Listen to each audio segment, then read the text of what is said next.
She came to Cedar Hollow with nothing but a worn carpet bag and a letter promising love. But when Isabel Hawthorne stepped off that stagecoach, her golden eyes, strange, wild, beautiful, sparked not desire but terror. Witch, they whispered. Devil's curse. Her future husband shoved coins at her feet like she was a beggar, not a bride. What happened next would shake this frontier town to its foundations.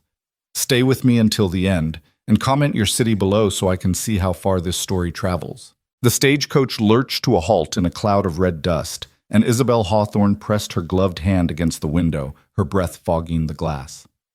Cedar Hollow.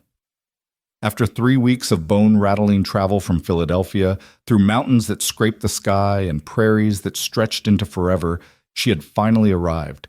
Her fingers trembled as she smoothed the front of her traveling dress. Dark blue wool, carefully mended at the cuffs. It was the finest thing she owned, saved for this moment. For him, Thomas Brennan, the man whose letters had arrived like clockwork every 2 weeks for 6 months, each one more earnest than the last. A good woman is worth more than gold in these parts, he'd written. I can offer you a home, protection, and a life of honest work.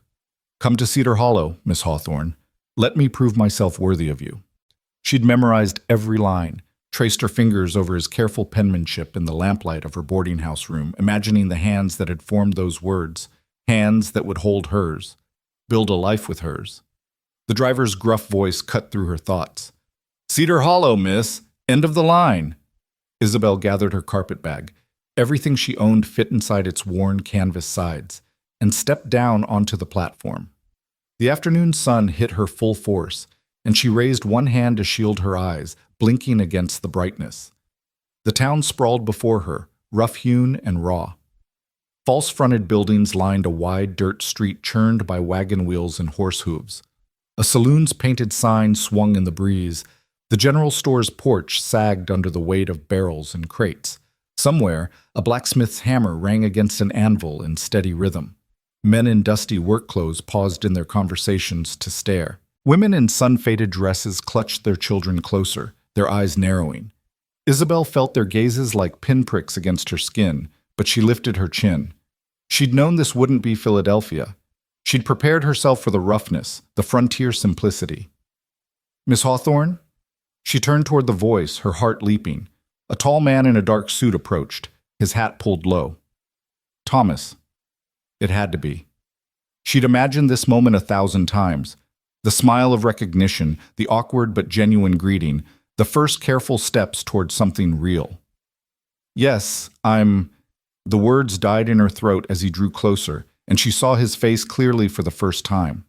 Thomas Brennan was handsome in a severe way. Sharp cheekbones, a strong jaw, pale blue eyes under heavy brows.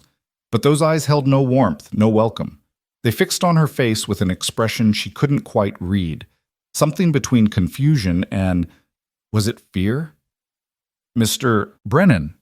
She tried to smile, but her lips felt stiff. I'm so glad to finally... What's wrong with your eyes? The question cracked across the space between them like a whip. Isabel flinched, her hand instinctively rising toward her face before she forced it back down.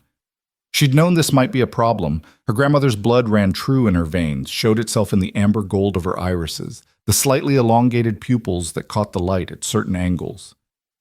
There's nothing wrong, she said quietly. It's just the way I was born. My grandmother... You didn't mention this in your letters. Thomas's voice had gone cold, flat. You didn't say you had witch eyes. The word hung in the air between them, heavy and ugly.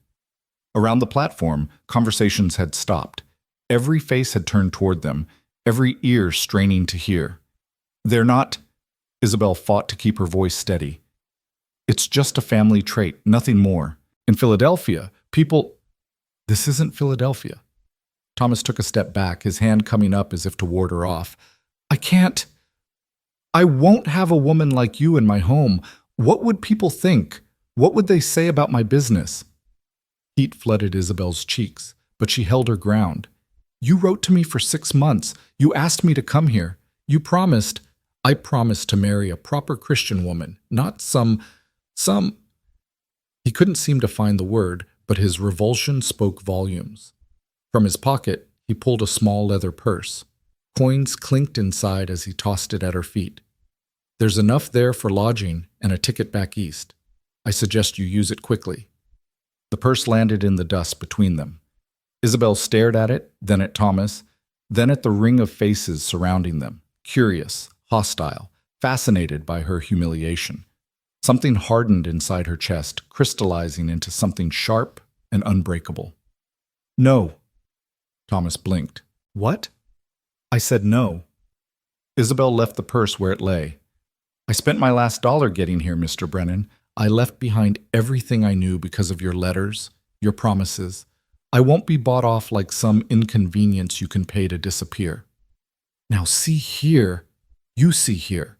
The words came out stronger than she'd intended, ringing across the platform. "I came in good faith. I kept every promise I made. If you choose to break yours because you don't like the color of my eyes, that's your weakness, not mine. But I won't take your guilt money and slink away like a whipped dog." For a moment, Thomas's face flushed red, and she thought he might argue. But then his jaw clenched, and he turned sharply on his heel. "Suit yourself, but don't expect any help from me, or anyone else in this town." He strode away, his boots kicking up little clouds of dust. The crowd began to disperse, but not before Isabel heard the whispers start. Witch eyes, bad luck, devil's mark. She stood alone on the platform, her carpetbag clutched in both hands, and watched her future walk away. The sun beat down mercilessly. Sweat trickled down her spine under her layers of travel-worn clothing. Her legs ached from 3 weeks of sitting in cramped coach seats. Her head throbbed with the beginning of what promised to be a vicious headache. But she didn't cry. She wouldn't give them that satisfaction. Instead, she picked up her bag and walked toward the nearest building, a boarding house with a hand-painted sign that read, "Mrs. Callahan's Rooms for Rent." The porch steps creaked under her weight. Through the window, she could see a plump woman in a flour-dusted apron, her face pressed close to the glass as she watched Isabel approach. Isabel knocked. The door opened a crack. Mrs. Callahan's round face appeared, her expression wary. "Can I help you?" "I need a room, please, just for a few nights while I sort out my situation." "Situation?" The woman's eyes flicked down to Isabel's face, lingering on her eyes. "You're the mail-order bride Thomas Brennan sent away." It wasn't a question. News traveled fast in small towns. Isabel forced herself to meet the woman's gaze directly. "Yes, ma'am, but I still need a place to stay." "I can pay." She thought of the few coins tucked in her pocket. Emergency money her landlady in Philadelphia had pressed into her hand at the last moment. It would have to be enough. Mrs. Callahan's lips pressed into a thin line. "I don't think that's a good idea. I'm quiet and clean. I won't cause any trouble." "It's not about trouble." But the woman's eyes said otherwise. "They said you're already trouble just by being here. I've got to think of my other tenants, my reputation. I'm sorry, but I can't help you." The door closed with a soft but final click. Isabel stood on the porch for a long moment, fighting the urge to scream, to pound on that closed door, to demand the basic human decency of a room for the night. Instead, she turned and descended the steps, her bag growing heavier with each stride. The next boarding house was 2 streets over. The proprietor, a thin man with suspicious eyes, opened the door, listened to her request, and shook his head before she'd even finished speaking. "No rooms available." "I can see empty windows from here." "No rooms for you." He shut the door in her face. The third place was a rough establishment near the saloon, the kind of place her mother would have fainted at the thought of her daughter entering. The woman who answered wore a dress cut too low and rouge painted too bright, but her refusal was no less absolute. "Sorry, honey, you've got bad luck written all over you. Can't afford that kind of trouble." By the time the sun began its descent toward the western mountains, painting the sky in shades of orange and purple, Isabel had been turned away from every lodging in Cedar Hollow. Her feet ached, her throat burned with thirst. The headache that had started on the platform now pounded behind her eyes like a trapped bird. She found herself at the edge of town, near a small creek that wound through a stand of cottonwood trees. The water ran clear and cold over smooth stones. She knelt at its edge, set her bag aside, and cupped her hands to drink, the icy water shocking against her lips. When she'd had her fill, she sat back on her heels and finally, let herself feel the full weight of what had happened. She was alone. Completely alone in a hostile town, hundreds of miles from anything familiar. No money beyond a few coins, no prospects, no friends, no one who would even rent her a bed for the night. A laugh bubbled up from her chest, sharp and bitter. She'd left Philadelphia to escape poverty, to grasp at the chance for something better. Instead, she'd found something worse. "Miss? You all right?" Isabel spun around so fast she nearly lost her balance. A young woman stood a few yards away, a basket of laundry balanced on her hip. She couldn't have been more than 18, with dark hair pulled back in a simple bun and a face made plain by worry lines too deep for her age. "I'm fine," Isabel said automatically, then wondered why she bothered lying. "Actually, no, I'm not fine at all." The girl shifted the basket, glancing over her shoulder as if checking to make sure no one saw her talking to Isabel. "I heard what happened with Thomas Brennan. That was cruel what he did. You're the first person in this town to say so." "Well," the girl bit her lip, "most folks here are superstitious. They see something different and they think it's dangerous. My name's Mary, by the way, Mary Chen. My father runs the laundry." Isabel Hawthorne. She studied Mary's face, seeing genuine sympathy there, but also fear. "Thank you for your kindness, but you should probably go. I wouldn't want you to catch my bad luck." Mary flinched at the bitter tone, but didn't leave. Instead, she set down her basket and moved closer. "There might be a place you could stay. It's not much, but it's better than sleeping rough." Hope flared in Isabel's chest. "Where?" "Old bakery on 3rd Street closed down last month. The owner moved back east, but the building's still there. The rooms above the shop are empty. Not fancy, but they're dry and have a stove." "Who owns it now?" "Bank took it over, but Mr. Henderson, he's the banker. He's been too busy to bother with it. Door might still be unlocked, if you see what I mean." Mary's eyes were wide, imploring. "I'm not saying you should break in, but I'm not saying it either." Isabel understood. "Thank you, Mary, truly. I didn't see you tonight." Mary picked up her basket. "And you didn't see me." She hurried away, glancing back once with an expression that mixed pity and guilt in equal measure. As darkness fell over Cedar Hollow, Isabel made her way to 3rd Street. The old bakery stood in the middle of the block, its windows dark and dusty. A faded sign hung crooked above the door. "Muller's Fine Breads." The front door was indeed unlocked, the hinges creaking as she pushed it open. Inside, the smell of old flour and yeast still lingered. Moonlight filtered through grimy windows, illuminating overturned shelves and scattered papers. Mice had made nests in the corners, but it was shelter, it was something. Isabel found the stairs at the back and climbed to the 2nd floor. 2 small rooms opened off a narrow hallway. The larger one held an iron bedstead with a bare, stained mattress. A pot-bellied stove squatted in the corner, its pipe disappearing through the ceiling. A single chair with a broken leg leaned against the wall. She set her bag on the mattress, watching dust motes dance in the moonlight. Then she moved to the window and looked out over the darkened town. Lights glowed in windows. Smoke rose from chimneys. Families gathered around dinner tables, safe in their homes, surrounded by people who loved them. Isabel pressed her forehead against the cold glass and finally let herself cry. Harsh, painful sobs that tore from her throat and echoed in the empty room. The next morning dawned gray and cold. Isabel woke stiff and sore on the bare mattress, her traveling dress wrinkled beyond redemption. Her stomach growled, reminding her that she hadn't eaten since the previous morning. The coins in her pocket would buy food, but not much. She'd have to be careful, very careful. She did what she could to make herself presentable, smoothed her hair, pinned it back with shaking fingers, brushed the worst of the dust from her dress. Then she descended the stairs and stepped out onto 3rd Street. Cedar Hollow looked different in daylight, less hostile but no more welcoming. People moved about their business, women with shopping baskets, men heading to work, children running errands. When they saw Isabel, conversations stopped. Eyes tracked her movement down the street. No one spoke to her. No one smiled.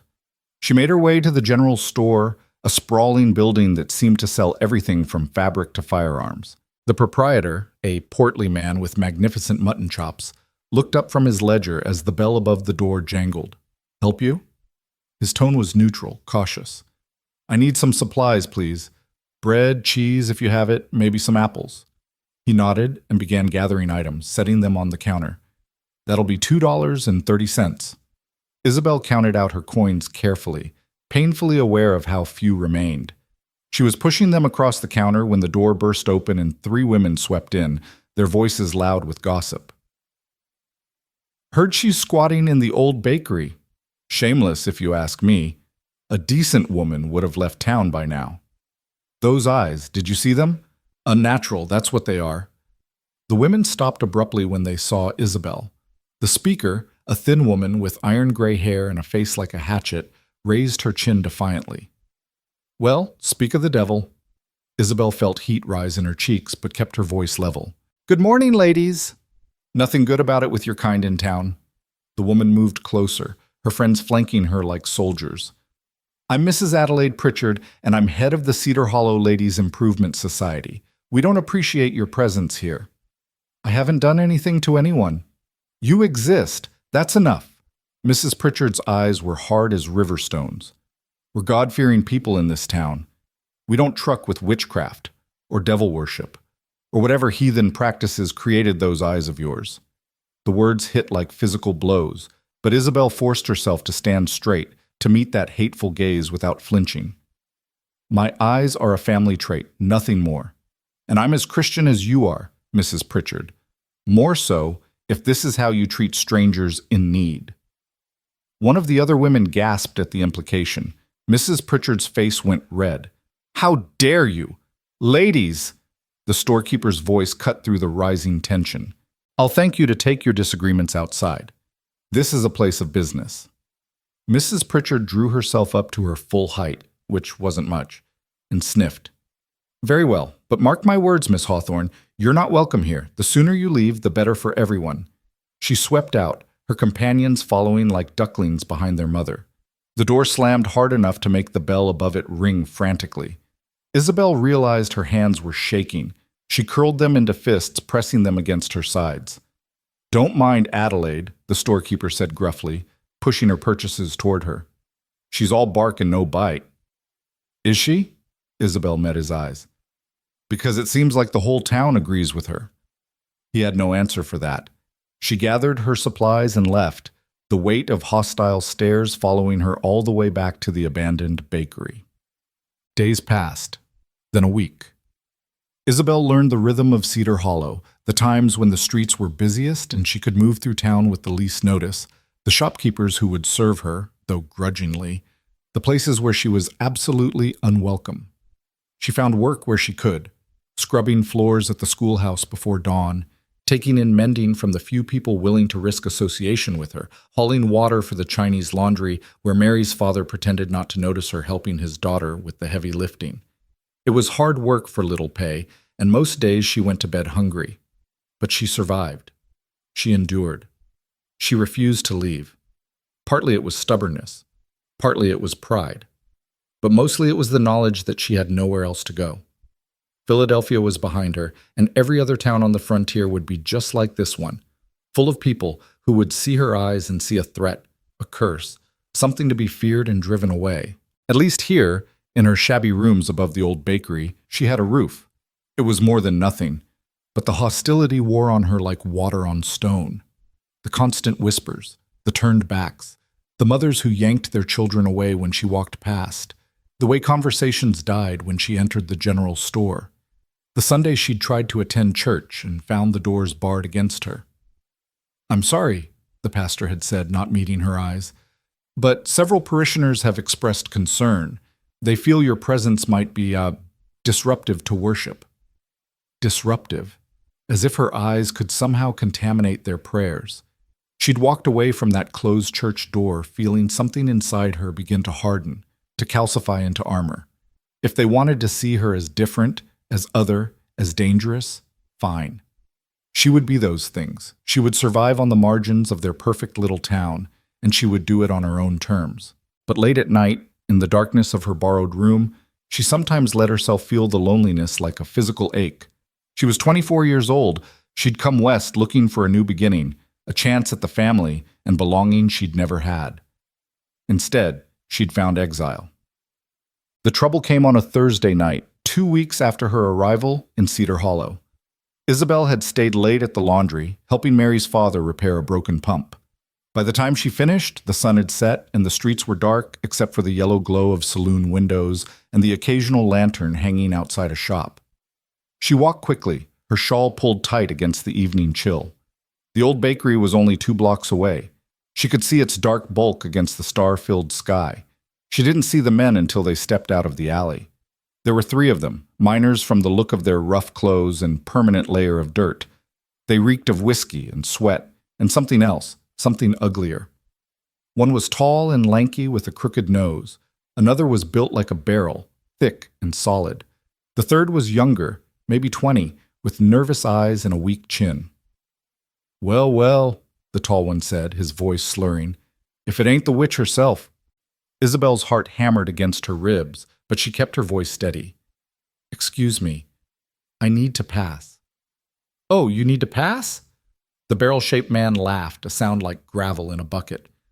"Hear that, boys? She needs to pass, like she's got rights or something." "Please, I don't want any trouble." Too late for that.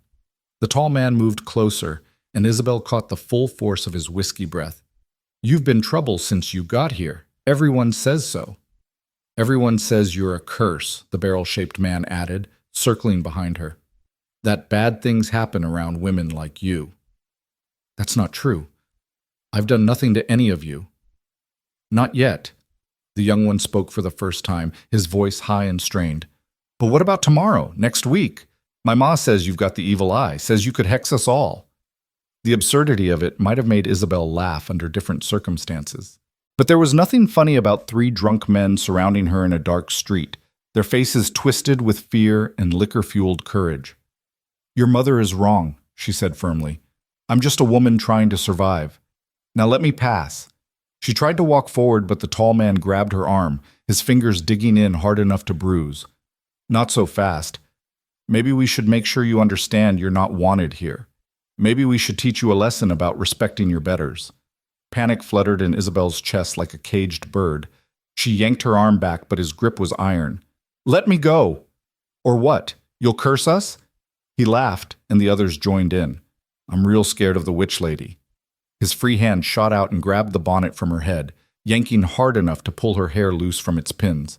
Golden curls tumbled around her shoulders, and in the lamplight from a nearby window, her eyes blazed amber bright. "Look at those eyes," the barrel-shaped man breathed, suddenly less amused and more frightened. "Christ, they're like a cat's, like a demon's." "Maybe we ought to make sure she can't use them on anyone else," the tall man said, his voice dropping to something darker, more dangerous. "Maybe we ought to—" The click of a rifle being cocked cut through the night like a crack of lightning. Everyone froze. "I'd advise you gentlemen to step away from the lady." The voice came from the shadows at the mouth of the alley, deep, calm, and absolutely certain. A man emerged into the lamplight, and Isabel's breath caught in her throat. He was tall, broad-shouldered, dressed in buckskin and wool that marked him as a mountain man. Dark hair hung past his collar, and a beard shadowed his jaw. But it was his eyes that struck her, gray as winter storms and cold enough to freeze blood. The rifle in his hands was steady, aimed directly at the tall man's chest. "This ain't your business, Harper," the tall man said, but his bravado had cracked. His hand fell away from Isabel's arm. "I'm making it my business, Dutch. You and your friends have had your fun. Time to go home." "The hell we will. This witch—" "This woman," Harper corrected, his voice dropping to something even more dangerous, "is about to walk away. And you 3 are going to let her, unless you'd like to see which of you I can shoot before you reach me. I'm betting I can get at least 2, maybe all 3 if you're slow." The standoff stretched for heartbeats that felt like hours. Isabel didn't dare move, didn't dare breathe.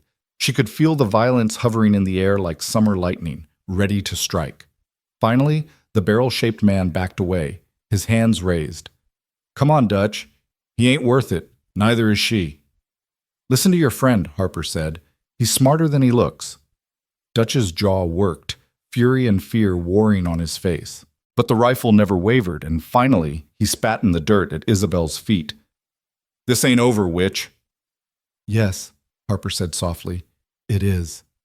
The three men stumbled away into the darkness, their curses and threats fading with their footsteps. Harper didn't lower the rifle until they disappeared completely.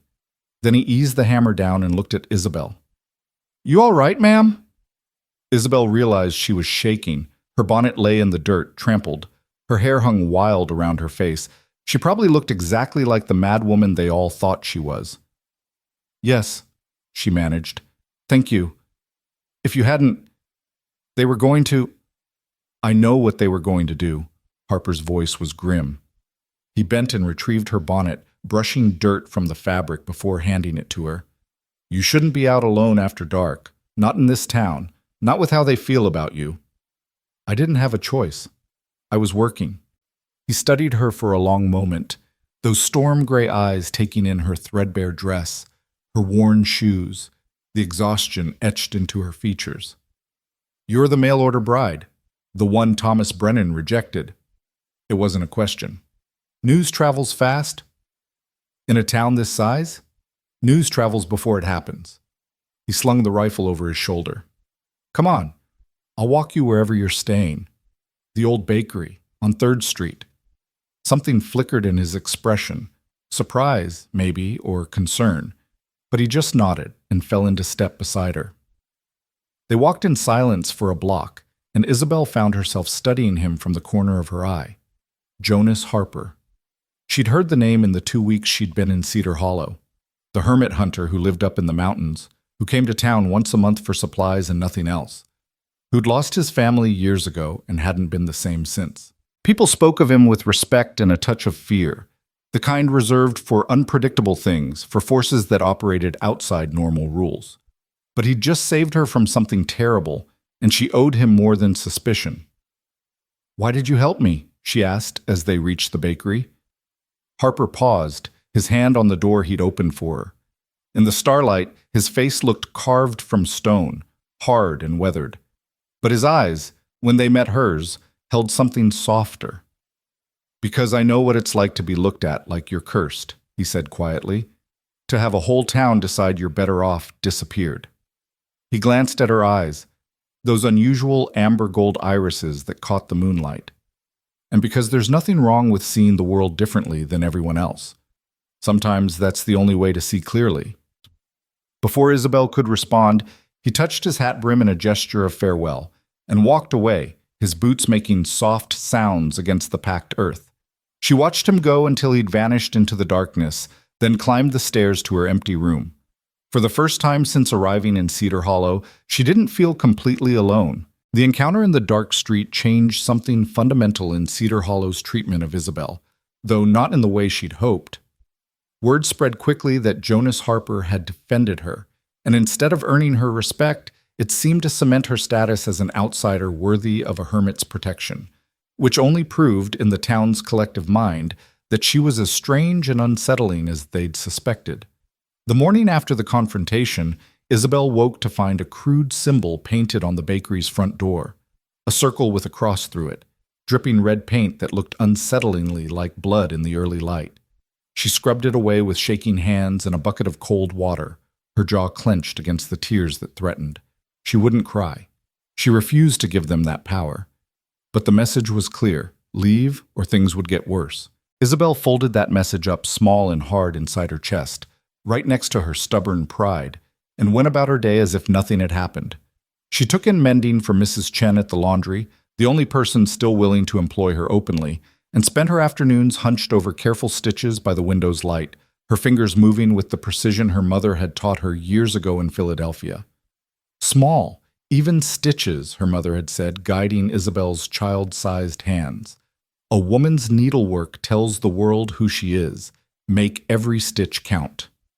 Now, every stitch was an act of defiance. Every perfectly mended shirt, every carefully darned sock was proof that she existed, that she mattered, that she would not be erased by their hatred. 3 days after the incident with the miners, Isabel was returning from the general store with her meager supplies when she saw Jonas Harper again. He stood outside the hardware shop, loading supplies into saddlebags draped over a sturdy bay horse: flour, salt, ammunition, coils of rope. The kind of provisions a man bought when he planned to disappear into the wilderness for weeks. Their eyes met across the street. Harper paused in his work, then nodded once, a brief acknowledgement that somehow felt more significant than all the elaborate greetings she'd received in Philadelphia society. Isabel found herself crossing the street before she'd consciously decided to do so. "Mr. Harper." He turned fully toward her, and she noticed details she'd missed in the darkness: the scar that ran from his left temple into his hairline, the calluses on his hands that spoke of hard physical work, the way his eyes assessed everything around him with the constant vigilance of someone who'd learned to expect danger. "Miss Hawthorne." His voice was as she remembered it, deep and quiet, with an economy of words that suggested he wasn't accustomed to casual conversation. "You keeping safe?" "As safe as possible in a town that wants me gone." She hadn't meant to sound so bitter, but exhaustion had worn away her filters. "I wanted to thank you properly. For the other night. If you hadn't come along, don't think on it." Harper returned to his packing, his movements efficient and practiced. Dutch and his friends are cowards. They only fight when they've got numbers and whiskey on their side. "Still, I'm grateful." Isabel watched him work for a moment, then heard herself ask, "Are you leaving town?" "Heading back to my cabin, up in the high country." He secured a canvas tarp over his supplies, checking the knots with meticulous care. "I only come down once a month for things I can't make or hunt myself." "That must be lonely." The words slipped out before she could stop them, and she immediately regretted them. Harper's hand stilled on the rope, and something flickered across his face. Pain, maybe, or memory. "Lonely's better than what passes for company in most places," he said finally. Then he looked at her directly, and she saw understanding in those storm-gray eyes. "You're finding that out yourself, I expect." "I suppose I am." Isabel pulled her shawl tighter against the morning chill. "How long does it take to reach your cabin?" 2 days on horseback, 3 if the weather turns." He finished with the saddlebags and turned to face her fully. "Why? You thinking of taking up residence in the mountains?" There was no mockery in his tone, just genuine curiosity. Isabel surprised herself by laughing, a short, sharp sound that held no humor. "No, though I imagine the bears and mountain lions would be friendlier than most folks here." "You'd be right about that." Harper's mouth twitched in what might have been the ghost of a smile. "Animals are honest. They'll eat you if they're hungry, ignore you if they're not. People, though, they'll eat you for sport and call it righteousness."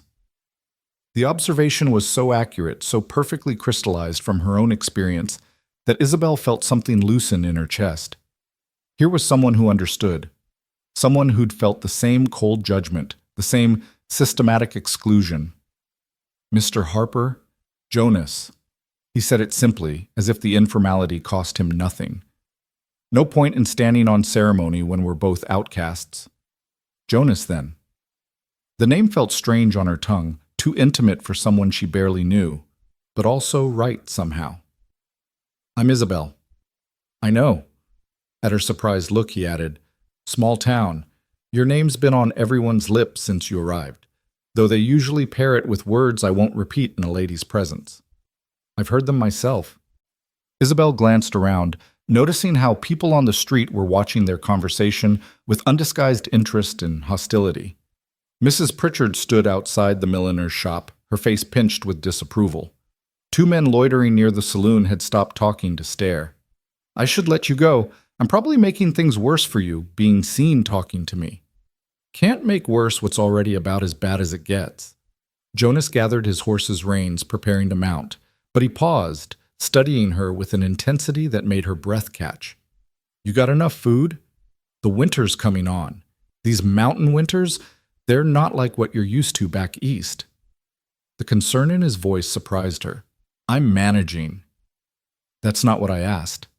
Isabel met his eyes and saw no pity there, just the same practical assessment he'd given his supplies, an inventory of what was necessary for survival. "Some days are better than others." Jonas nodded slowly, as if this confirmed something he'd suspected. From his coat pocket, he pulled a small leather pouch and held it out to her. "Take this." "I can't accept." "It's just dried venison. I've got plenty, and you need it more than I do." When she hesitated, his voice gentled. It's not charity, Isabel. It's one person helping another survive in a hard place. There's no shame in that. The use of her first name, spoken in that low, careful voice, made something warm unfold in her chest. She took the pouch, their fingers brushing briefly. His hands were warm despite the cold morning air. Thank you, Jonas.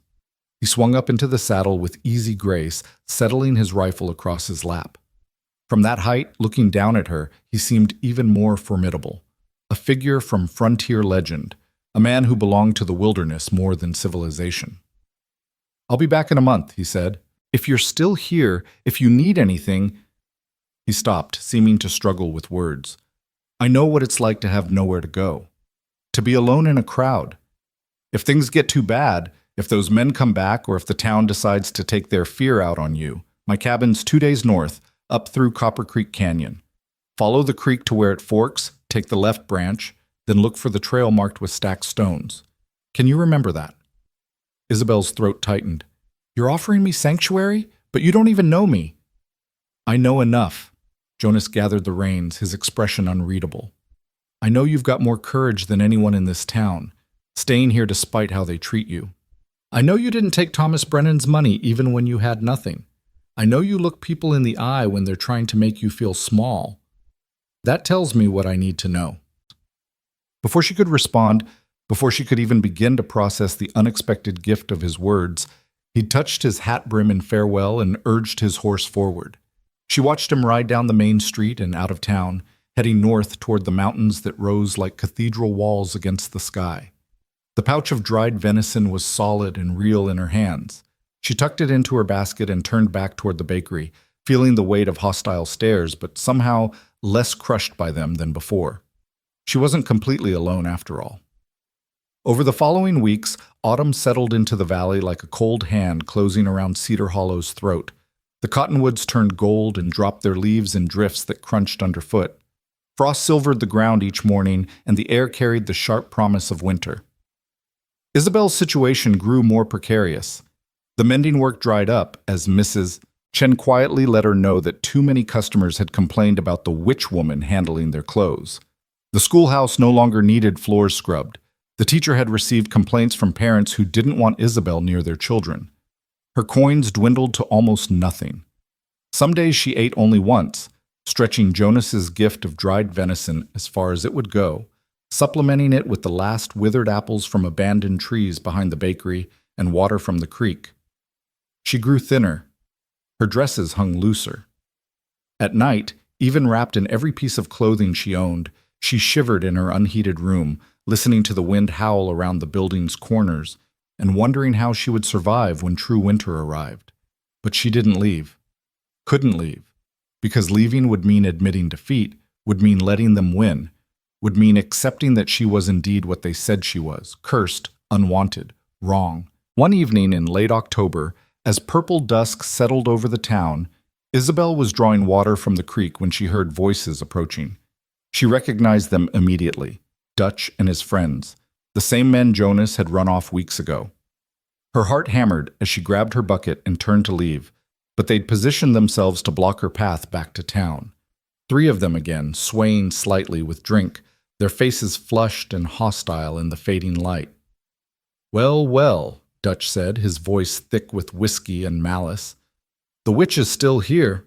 Thought you'd have learned your lesson by now. Isabel forced her voice to stay steady. I'm not bothering anyone, just getting water. You're bothering everyone by breathing. The barrel-shaped man, she'd heard someone call him Pike, moved closer. Your kind don't belong here, don't belong anywhere decent folk are trying to live. My kind? Isabel's fear was transforming into anger, hot and sharp. What kind is that? People with unusual eyes? People who came here hoping for a better life? People who've done absolutely nothing to any of you except exist?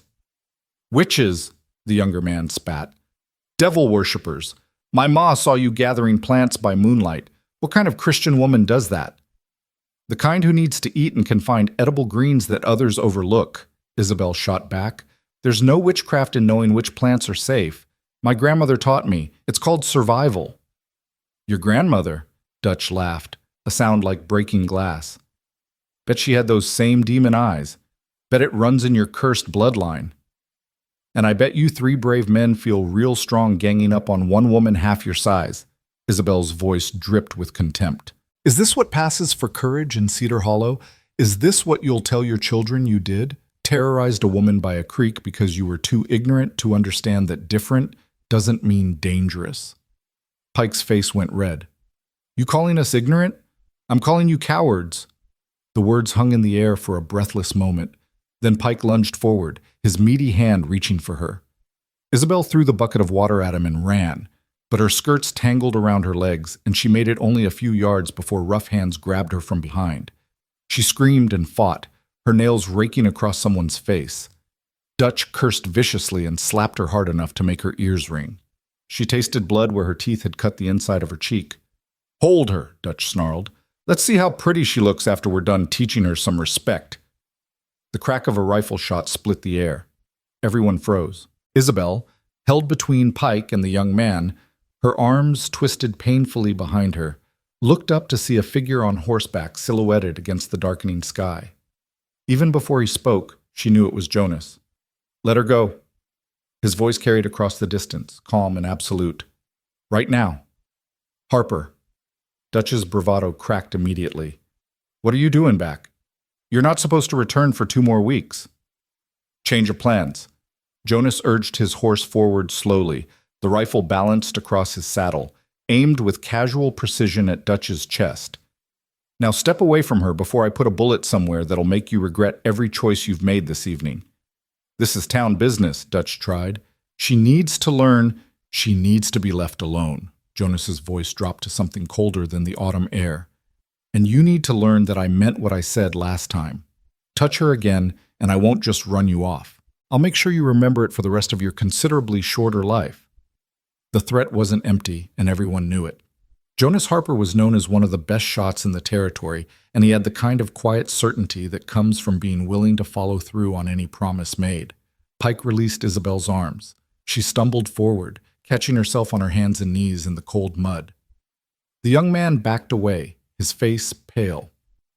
This is twice now, Dutch said, his voice shaking with impotent rage. Twice you've interfered. Why do you care what happens to this witch? Because unlike you 3, I can tell the difference between a woman with unusual eyes and an actual threat. Jonas dismounted in one fluid motion, keeping the rifle trained on them. Now get out of here before I lose what little patience I have left. They went, half running back toward town, their curses and threats fading into the dusk. Only when they disappeared completely did Jonas lower his rifle and turn to Isabel. She was still on her knees in the mud, shaking so hard her teeth chattered. Blood dripped from her split lip, and her cheek throbbed where Dutch had struck her. She tried to stand, but her legs wouldn't support her. Jonas was beside her in an instant, his hand under her elbow, lifting her with surprising gentleness. Easy. Take your time. I'm fine, she said automatically, then immediately contradicted herself by swaying dangerously. Jonas's arm went around her waist, steadying her. No, you're not. He studied her face in the dimming light, his jaw tightening when he saw the blood on her lip, the darkening bruise on her cheek. Did they just hit me? You arrived before they could do anything worse. Isabel's voice cracked, and suddenly the tears she'd been holding back for weeks burst through. Great, ugly sobs that shook her whole body, releasing all the fear and loneliness and exhaustion she'd been carrying. Jonas didn't say anything. He just held her, one arm supporting her weight, the other hand moving in slow, soothing circles on her back. He smelled of pine smoke and leather and the clean, sharp scent of mountain air. I can't do this anymore, she gasped between sobs. I thought I could. I thought if I just stayed strong, if I didn't let them break me. But Jonas, I'm so tired. I'm so tired of fighting just to survive another day, of being hated for something I can't control, of being alone. I know. His voice rumbled in his chest, and she felt it as much as heard it. I know exactly how that feels. Something in his tone made her pull back slightly, looking up at his face. In the last light of day, his expression was stark with old pain. Your family, she said softly, remembering the whispered stories. People in town mentioned that you lost them. Jonas's jaw clenched, and for a moment she thought he wouldn't answer. Then, 3 years ago, mountain fever. My wife Sarah and our daughter Emma. She was 4 years old. The simple statement held a world of grief. Isabel's heart clenched. I'm so sorry. I came down to town for supplies. Was only supposed to be gone 2 days, but there was a storm and the trails washed out, and by the time I made it back... He stopped, his throat working. Emma died first, then Sarah 2 days later. I buried them on the mountain overlooking the valley where Emma used to pick wildflowers. Jonas. After that, the town decided I was cursed. Bad luck. They thought maybe if I'd been there, if I'd been a better husband and father, I could have saved them somehow. His laugh was bitter. As if love could cure fever. As if being present could stop death when it comes calling. Isabel reached up and touched his face, her fingers gentle against the rough beard. It wasn't your fault. I know that. In my head, I know it. He closed his eyes briefly. But knowing and feeling are different things, and the town, they made it clear I wasn't welcome anymore. So I stayed in the mountains, built a life up there, convinced myself I preferred the solitude. But you don't. No. He opened his eyes, and she saw raw honesty there. I don't. But it's easier than facing their judgment, easier than walking streets where every corner holds a memory, easier than being around people who look at me and see a failure, a man who couldn't protect his own family. They stood there in the gathering darkness, two broken people holding each other up, and Isabel felt something shift between them. Not attraction exactly, though there was an element of that. Jonas was handsome in a rough-hewn way, and the gentle strength of his hands contradicted his intimidating appearance. But more than that, it was recognition, understanding, the profound relief of finding someone who truly knew what it felt like to be cast out, to carry grief, to survive despite the world's determination to break you. Come back to your place, Jonas said finally. Let me check those injuries properly. Isabel wanted to protest, to maintain her independence, but exhaustion and pain won out. She nodded, and Jonas retrieved her fallen bucket, filling it with fresh water before leading her back through the darkened streets. People stared from windows as they passed, the mountain hermit and the witch woman walking side by side. Let them stare, Isabel thought with sudden fierce pride. Let them whisper and judge. She'd found an ally, maybe even a friend, and that was worth all their disapproval. The bakery was dark and cold when they entered. Jonas helped her up the stairs, his hand steady under her elbow. In her small room, he lit the oil lamp with practiced efficiency, then gently guided her to sit in the one good chair. You got any clean cloth? He asked. Isabel pointed to her carpet bag, and he retrieved one of her few remaining pieces of fabric, a strip torn from a worn petticoat. He dampened it in the bucket of water and crouched in front of her, his movements careful as he cleaned the blood from her lip. This is going to bruise, he said quietly, examining her cheek. But nothing's broken. I've had worse. The words slipped out before she could stop them. Jonas's hand stilled. From who? My father, back in Philadelphia. Isabel looked away, uncomfortable with the admission. He died when I was 16, drank himself to death. Before that, though, whenever he was in his cups, she touched her cheek where Dutch had struck her. This reminded me of those times. Except then, I had nowhere to run. Jonas's expression darkened. I'm sorry you went through that. It's in the past. She met his eyes, just like your loss is in yours. But it shapes us, doesn't it? Makes us who we are. Yes. He finished cleaning her face and sat back on his heels. For what it's worth, you're one of the strongest people I've met.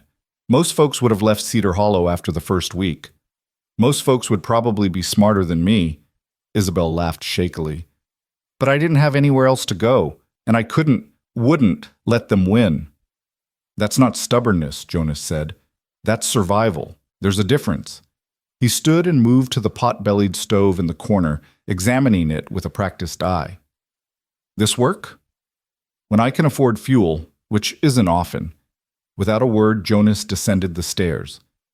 Isabel heard him moving around below, then the sound of wood being chopped.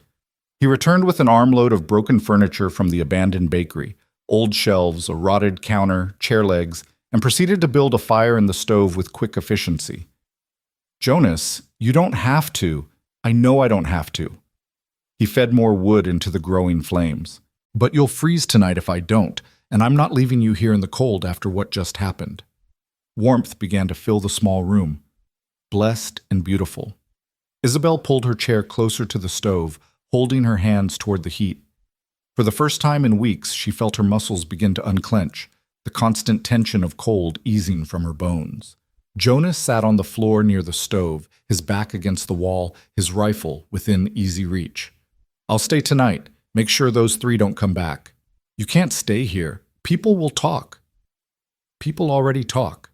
He stretched his long legs out in front of him. "About you, about me. What's a little more gossip? Besides, I'm not leaving you alone and vulnerable. Not after this." Isabel studied him in the lamplight. This man who'd twice saved her, who'd shared his grief with her, who was now guarding her through the night without being asked. "Why are you doing this, Jonas? Really?"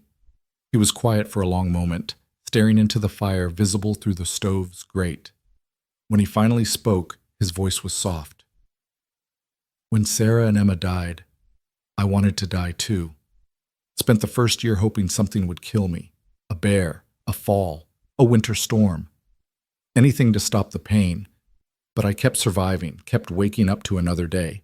And eventually I realized that maybe there was a reason for that." "What reason?" "I don't know yet. But then I saw you on that platform, saw how Thomas rejected you, saw the way this town treated you, and I recognized something I'd felt myself. That particular kind of loneliness that comes from being surrounded by people who've decided you're not worth their compassion." He looked at her directly. "Maybe the reason I survived is to help someone else survive. Maybe that's enough." Tears pricked Isabel's eyes again, but this time they were different. Not tears of despair, but of gratitude, of being seen and valued when she'd thought herself invisible. "Thank you," she whispered. Jonas nodded, his expression gentle. "Get some rest. I'll keep watch." Isabel lay down on the mattress, still fully clothed, too tired to care about propriety. The warmth from the stove wrapped around her like a blanket, and for the first time since arriving in Cedar Hollow, she felt safe, protected. As she drifted toward sleep, she heard Jonas moving quietly around the room, breaking more wood for the fire, checking the window, settling back into his watchful position. And she realized that somewhere in this forsaken town, in the darkness and cold and hostility, she'd found something unexpected. Not the husband she'd come west to find, not the home she'd imagined, but something perhaps more valuable.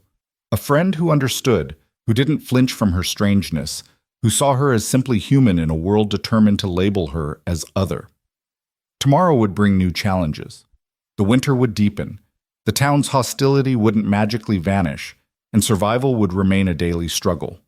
But tonight, with the fire crackling and Jonas standing guard, Isabel allowed herself to hope that maybe, just maybe, she wasn't as alone as she'd thought. Morning light filtered through frost-covered windows, turning the small room silver and strange. Isabel woke to find Jonas already awake, crouched by the stove and feeding it the last pieces of broken furniture. He moved quietly, with the practiced efficiency of someone accustomed to solitude. But when he noticed her stirring, something softened in his expression. "How's your face?" he asked. Isabel touched her cheek gingerly, feeling the tender swelling there. "Sore, but I'll live." "You will." He poured water from the bucket into a small pot and set it on the stove. "I don't have coffee, but hot water's better than nothing." They sat in companionable silence as the water heated, and Isabel found herself studying Jonas in the morning light.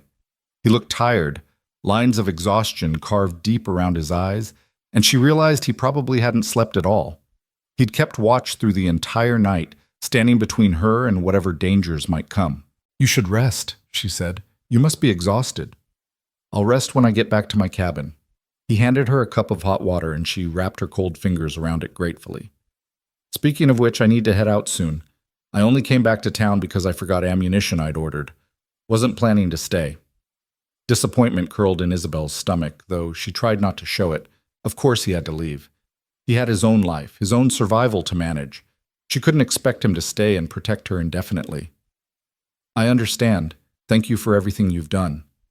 Jonas looked at her for a long moment, his gray eyes searching her face as if weighing a difficult decision. Finally, he spoke. Come with me. Isabel's breath caught. What? Come back to my cabin. For the winter. The words came out rushed, as if he needed to say them before he lost his nerve. It's not much, but it's warm and safe and far enough from town that nobody will bother you. You've got nothing keeping you here except stubbornness, and that won't keep you alive when the real cold comes. Jonas, I can't just... Why not? He leaned forward, his intensity almost overwhelming. What are you staying for?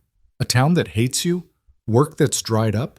The chance to be attacked again by men who think you're cursed? Isabel, winter in these mountains is brutal. You're already half-starved and freezing in a building with more holes than walls. You won't survive until spring. The brutal honesty of his assessment stung because it was true. She'd been clinging to Cedar Hollow out of pride and desperation, but pride couldn't fill an empty stomach, and desperation couldn't keep Frost from killing her in her sleep. But your cabin, it's your sanctuary, your private place. I'd be intruding. It's a 2-room cabin with plenty of space. Jonas's voice gentled. I'm not asking you to. This isn't improper, if that's what worries you. You'd have your own room, your own privacy. I'm just offering you a place to survive the winter. Come spring, if you want to come back here or head somewhere else, I'll help you do that. But right now, you need somewhere safe, and I can provide that. Isabel's mind raced. Everything in her Philadelphia upbringing screamed that this was scandalous, inappropriate, dangerous. An unmarried woman living alone with a man in the wilderness? Society would be horrified. But society, that same society that had rejected her, attacked her, left her to freeze and starve, had already made its judgment. She was beyond the pale of respectability now. The rules that governed proper behavior no longer applied to someone the world had decided was a witch. And beyond that, beneath all the propriety and fear, was a simple truth. She trusted Jonas. In 2 brief encounters, he'd shown her more genuine kindness and protection than anyone else in Cedar Hollow. He'd shared his grief with her, understood her pain, never once looked at her eyes with anything but acceptance. If I say yes, she said slowly, people will assume the worst. They already assume the worst. At least this way, you'll be alive to not care what they think. A laugh bubbled up from somewhere deep in Isabel's chest. Genuine, startled, the first real laugh she'd had in weeks. You make a compelling argument. I'm a practical man, but there was a hint of a smile on Jonas's face, the first she'd seen from him. It transformed his features, softening the hard lines grief had carved there. So, what do you say? Isabel looked around the cold room that had been her prison for weeks. At the thin mattress, the broken chair, the walls that let in wind and rain, and the constant weight of the town's hostility. Then she looked at Jonas, at the genuine concern in his eyes, the offer of sanctuary given freely with no strings attached. Yes, she said. Yes, I'll come with you. Jonas nodded, something that might have been relief crossing his face. Good. Pack whatever you want to bring. We need to leave within the hour if we're going to make decent time. Isabel's possessions fit easily into her carpet bag. A few changes of clothing, her sewing kit, the letters from Thomas that she should probably burn but couldn't quite bring herself to destroy, and a small daguerreotype of her mother. Everything she owned in the world condensed into one worn bag. As she descended the stairs for the last time, Jonas was waiting with his horse and a second mount, a sturdy gray mare with kind eyes. Borrowed her from the livery, he explained. Told them I'd return her in spring. You can ride? After a fashion. Isabel had ridden occasionally in Philadelphia, sedate walks through the park on rented horses. Something told her that mountain travel would be considerably different. You'll learn fast. Mountain horses know their business better than most people. Jonas helped her mount, his hand steady as he adjusted her stirrups. Just trust her, and she'll get you where you need to go.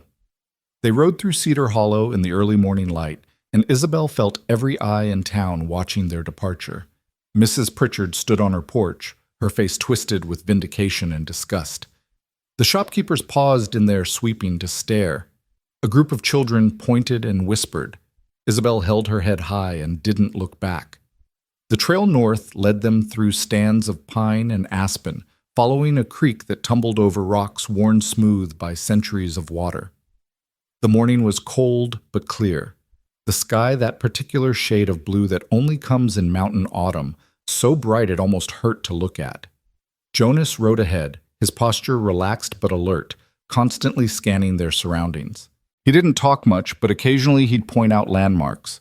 A lightning-struck tree that marked the trail, a meadow where elk gathered in summer, a rock formation that looked like a sleeping giant. They stopped at midday to rest the horses and eat some of the dried meat and hardtack Jonas produced from his saddlebags.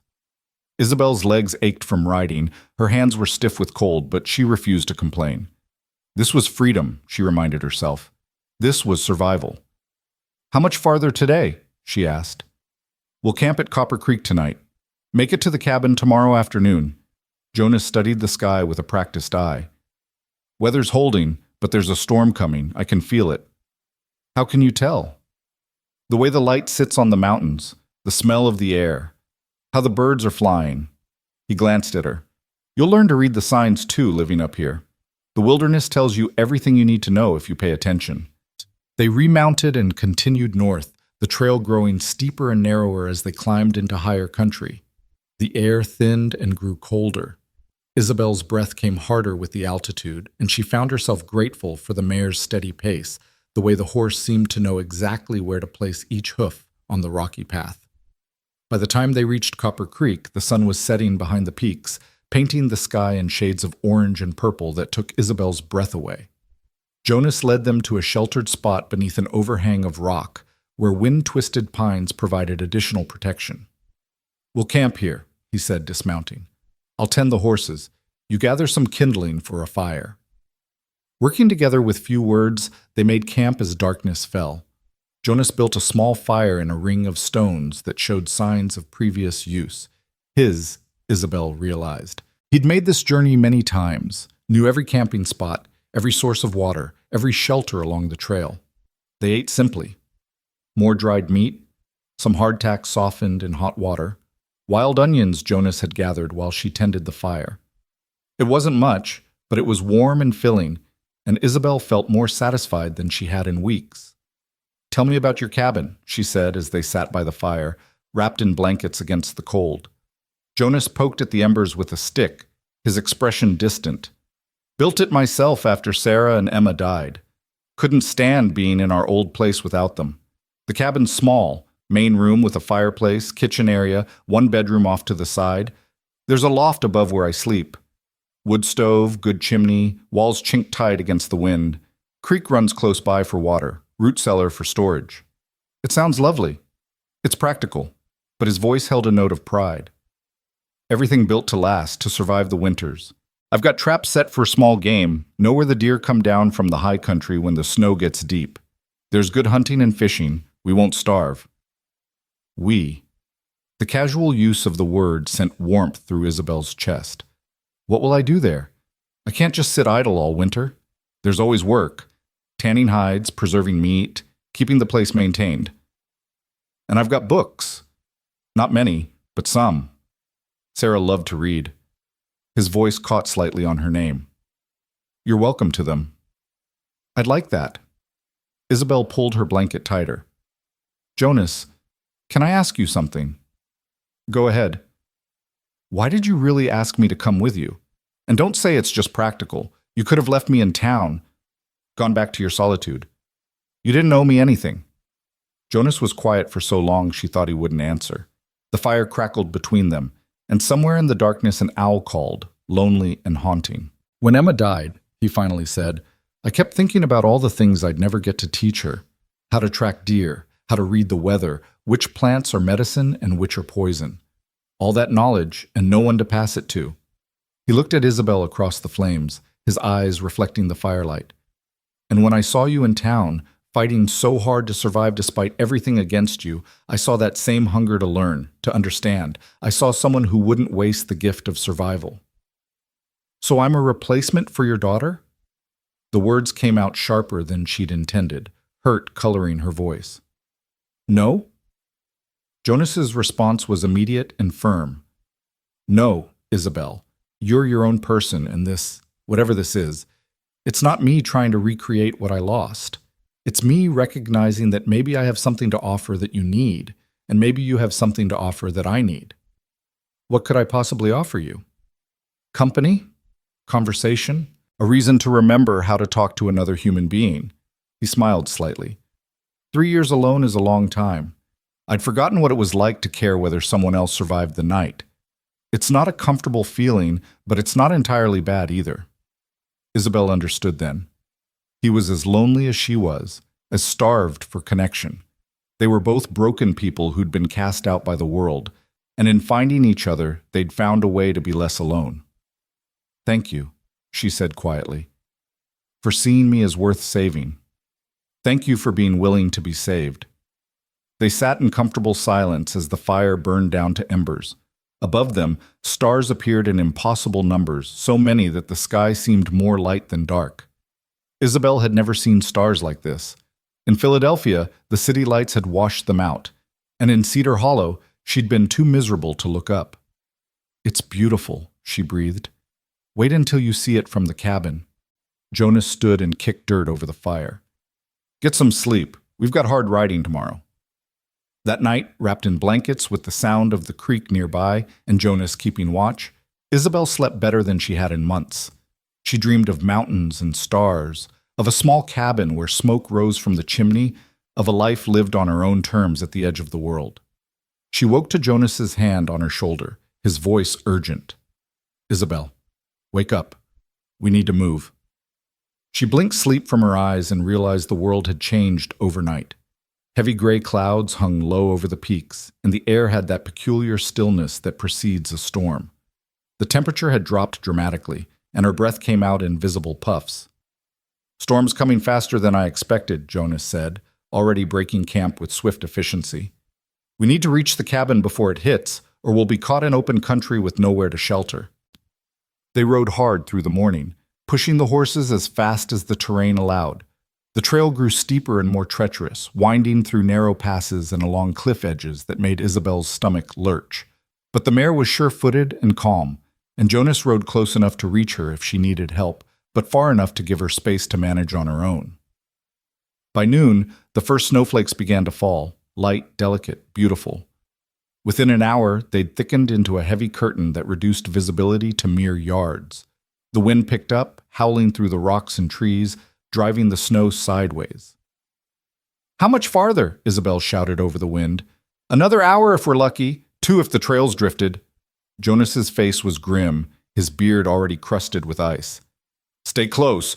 Don't let me out of your sight. The storm intensified with terrifying speed. What had been beautiful became brutal, a whiteout that erased the world. Isabel could barely see Jonas riding ahead of her, could barely feel her own frozen hands on the reins. The mare plodded forward with determination, following Jonas's horse more by instinct than sight. Time became meaningless. There was only the storm, the cold, the desperate need to keep moving. Isabel's teeth chattered so hard she bit her tongue, tasting blood. Her feet had gone numb in her inadequate boots. She couldn't feel her face anymore. Just when she thought she couldn't go any farther, when she was ready to simply slide from the saddle and let the snow bury her, Jonas's voice cut through the wind. There! I see it! Through the swirling snow, a dark shape emerged. The cabin, solid and real and impossibly welcome. Jonas dismounted and rushed back to help Isabel down from her horse. Her legs wouldn't support her weight, and she would have collapsed if he hadn't caught her. I've got you, he said, half carrying her toward the door. Just a few more steps. He kicked the door open and pulled her inside, into blessed darkness that was somehow warmer than the killing cold outside. He settled her on something soft. A bed, she realized, then rushed back out into the storm. Isabel tried to stay conscious, to help somehow, but warmth and exhaustion were pulling her under. Through increasingly heavy eyelids, she watched Jonas make trip after trip into the storm, bringing in their supplies, tending to the horses in what must be a shelter nearby, securing everything against the weather. Finally, he came in for the last time, his entire body caked with snow. He barred the door and moved immediately to the fireplace, where he built a fire with the kind of desperate speed that spoke to how dangerous their situation was. Flames caught and grew, spreading blessed warmth through the small space, and moved to a trunk in the corner, pulling out dry clothes, men's clothes, wool and flannel that had probably belonged to him. "I'm going to turn around. You get changed. Call me when you're done." He faced the wall while Isabel fumbled with buttons and laces, her numb fingers barely able to manage the simplest tasks. Getting out of her wet dress felt like it took hours. She pulled on the oversized shirt and pants Jonas had provided, the fabric scratchy but blissfully dry against her frozen skin. "Done," she managed. Jonas turned back, his expression all business as he wrapped her in blankets and positioned her close to the fire. He heated water in a kettle and made her drink it, the warmth spreading through her core. Then he tended to her hands and feet, checking for frostbite with gentle, knowledgeable fingers. "You're lucky," he said. "No permanent damage." But it was close. Only after he'd made sure she was recovering did he finally see to himself, changing out of his own wet clothes with his back to her, hanging everything to dry on a line strung near the fireplace. Isabel looked around the cabin properly for the first time. It was exactly as Jonas had described, small but well-built, everything in its place. The main room held the fireplace, a rough-hewn table with 2 chairs, shelves lined with supplies, and a few precious books. A curtain separated off what must be the bedroom, and a ladder led up to a loft tucked under the peaked roof. It was rustic and simple, but it felt like home in a way Cedar Hollow never had. "I'm sorry," she said as Jonas settled into one of the chairs, finally still after hours of constant motion. "I slowed you down. If I'd been a better rider, we might have made it here before the storm got so bad." "Stop." Jonas's voice was firm. "You did fine. That storm came on faster than it should have. Even if I'd been alone, it would have been close. And you're here. You're safe. That's what matters. I could have died out there, but you didn't." He leaned forward, his elbows on his knees, his gray eyes intense. "Isabel, listen to me. The wilderness doesn't care about fair or unfair. It doesn't judge you for being new to this. It just is. You learn to respect it, to read it, to survive it, or you don't survive at all. But that's true for everyone, whether they've been here a day or a lifetime." "Teach me," Isabel said suddenly. "Teach me everything I need to know. I don't want to be helpless. I don't want to almost die because I didn't understand the signs you were seeing." Something sparked in Jonas's expression. Respect, maybe, or satisfaction. "All right. Starting tomorrow, when this storm clears, I'll teach you how to track, how to hunt, how to read the weather and the seasons, how to survive up here on your own if you need to." "Why would I need to survive on my own? Are you planning to leave?" "No. But it's better to know and not need it than need it and not know." Jonas stood and added more wood to the fire. "The wilderness can take anyone at any time. I learned that with Sarah and Emma. Best to be prepared for every possibility." Outside, the storm raged on, wind screaming around the cabin's corners, snow piling up against the walls. But inside, warm and dry and safe, Isabel felt something she hadn't felt since leaving Philadelphia. Peace. Not happiness exactly, not yet, but the possibility of it, the space for it to grow. "Jonas? Yeah?" "Thank you for bringing me here, for giving me a chance to learn a different way of living." He looked at her across the firelight, and his expression was softer than she'd ever seen it. "Thank you for taking the chance, for trusting me. I know that couldn't have been easy. It was the easiest decision I've made since coming west." The storm lasted 3 days. 3 days of howling wind and endless snow, of being trapped inside the small cabin with nowhere to go and nothing to do but exist in each other's company. And surprisingly, wonderfully, it wasn't awkward or uncomfortable. Jonas taught her to repair leather, showing her how to punch holes and thread sinew with patient, careful instruction. She mended his clothes, stitching torn seams with the skill her mother had taught her. They cooked together over the fire, and Isabel discovered she had a talent for making even simple ingredients taste better than they should. They talked, long conversations that ranged from philosophy to practical matters, from childhood memories to dreams for the future. Isabel told Jonas about growing up in Philadelphia, about her father's drinking and her mother's quiet strength, about the loneliness of being different in a world that prized conformity. Jonas shared stories of his life before, about Sarah, who'd been a school teacher with a quick wit and a love of bad jokes, about Emma, who'd been fearless and curious and so full of life it had seemed impossible she could be extinguished. He spoke of them with love, but also with acceptance, as if in talking about them openly, he was finally allowing himself to acknowledge both the joy they'd brought and the grief of losing them. "I think Sarah would have liked you," he said one evening as they sat by the fire. "She always championed the underdog, the misunderstood. She would have been furious at how Cedar Hollow treated you. I wish I could have met her." "Me too." Jonas stared into the flames. "But maybe if she were still alive, I wouldn't have been in town that day. Wouldn't have seen you on the platform. Everything that happened brought us here, to this moment. I'm not saying I'm glad she died, but I'm glad you're here. I'm glad I'm here too." On the third night, the storm finally broke. They woke to absolute silence, that particular quality of quiet that comes after heavy snowfall. Jonas opened the door to reveal a transformed world, everything buried under 3 feet of pristine snow, the morning sun turning it into a field of diamonds. "Beautiful," Isabel breathed, "and deadly if you don't know how to survive it." But Jonas smiled as he said it. "Come on, time for your first real lesson in mountain living. We need to dig out, check the animals, make sure nothing's been damaged." They worked side by side all day, and Isabel learned what real physical labor meant. Her muscles screamed, her hands blistered even through gloves, but she didn't complain. This was survival, this was strength, this was everything Cedar Hollow had tried to deny her. That night, exhausted and sore but satisfied, she stood outside the cabin and looked up at the stars. They blazed overhead with impossible brilliance, and for the first time since leaving Philadelphia, Isabel felt like she could breathe, like she was exactly where she was supposed to be. Jonas came to stand beside her, and they watched the stars in comfortable silence. "I never thanked you properly," she said quietly, "for seeing something worth saving in me, for giving me this chance. You gave yourself this chance by being strong enough to take it." Jonas's voice was equally quiet. "But you're welcome. For what it's worth, I haven't felt this much like myself in 3 years. So thank you too."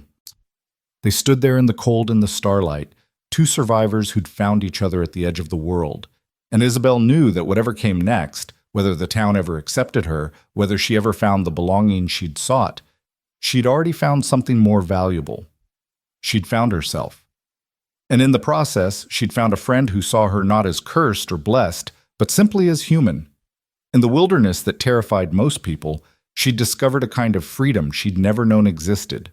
The mountains had become her sanctuary, and Jonas Harper had become the first person to see the kingdom that lived in her strange golden eyes. Not a curse, but a reflection of something wild and sacred and utterly her own. Winter deepened its grip on the mountains, and with it, Isabel's education and survival began in earnest. Jonas proved to be a patient but demanding teacher, pushing her to learn skills she'd never imagined needing. Each morning began before dawn when frost still glittered on the windows, and their breath hung visible in the air inside the cabin despite the banked fire. "Wilderness doesn't care if you're tired," Jonas said that first morning of real training, handing her a cup of bitter pine needle tea. "It doesn't wait for you to feel ready. You need to be prepared at all times." He taught her to read tracks in the snow, the delicate prints of rabbits, the broad pads of deer, the dangerous drag marks that meant a mountain lion had passed nearby. She learned which trees provided the best firewood, how to identify edible plants even in winter, how to set snares that could mean the difference between eating and starving. "See how the rabbit runs?" Jonas crouched beside a line of tracks, his finger tracing the pattern. They don't move in straight lines. They double back, leap sideways, try to confuse predators. But there's always logic to it. Watch long enough, and you'll see the pattern. Isabel studied the tracks, and slowly, like images emerging from fog, she began to understand. The wilderness wasn't random chaos. It was a language, intricate and beautiful, that could be learned if you paid attention. She learned to shoot, though the rifle's kick bruised her shoulder purple and her first dozen attempts hit nothing but trees. Jonas stood behind her, adjusting her stance, his hands steady on her arms as he showed her how to breathe, how to squeeze rather than pull the trigger, how to become one with the weapon until shooting felt as natural as pointing. "Don't think about it too much," he said. "Trust your body, trust your instincts." The first time she brought down a rabbit, she felt a complicated mix of triumph and sorrow. The small creature had been alive one moment, gone the next, and she'd been the instrument of that transformation. "It's all right to feel that," Jonas said quietly, seeing her expression. "Taking a life should never be easy, even when it's necessary. But up here, everything eats and everything gets eaten. The rabbit feeds us so we can survive to see another day. There's honor in that, if we don't waste it." They skinned and cleaned the rabbit together, and Jonas showed her how to use every part, the meat for eating, the fur for warmth, the bones for tools and soup stock. Nothing wasted. Everything sacred in its utility. The days fell into a rhythm that felt ancient and right. They rose with the sun, worked until midday, hunting, gathering wood, maintaining the cabin and its surroundings. Afternoons were spent on other necessary tasks: tanning hides, making candles from rendered fat, repairing tools and clothes. Evenings they spent by the fire, Jonas reading aloud from his small collection of books while Isabel worked on increasingly complex needlework, her hands finally steady and warm. She discovered she liked this life far more than she'd expected. The physical labor satisfied something deep within her, and the constant challenge of survival kept her mind sharp. And Jonas was unlike anyone she'd ever known. He spoke little, but said much. He moved with the unconscious grace of someone completely comfortable in his body and his environment. He was kind without being soft, protective without being patronizing. He treated her as an equal, a partner in survival rather than a burden to be protected. And slowly, carefully, without either of them quite meaning for it to happen, something shifted between them. It started small, hands touching as they passed tools, lingering a moment longer than necessary. Jonas's fingers brushing snow from her hair after a day spent checking trap lines, his touch gentle and somehow intimate despite its practicality.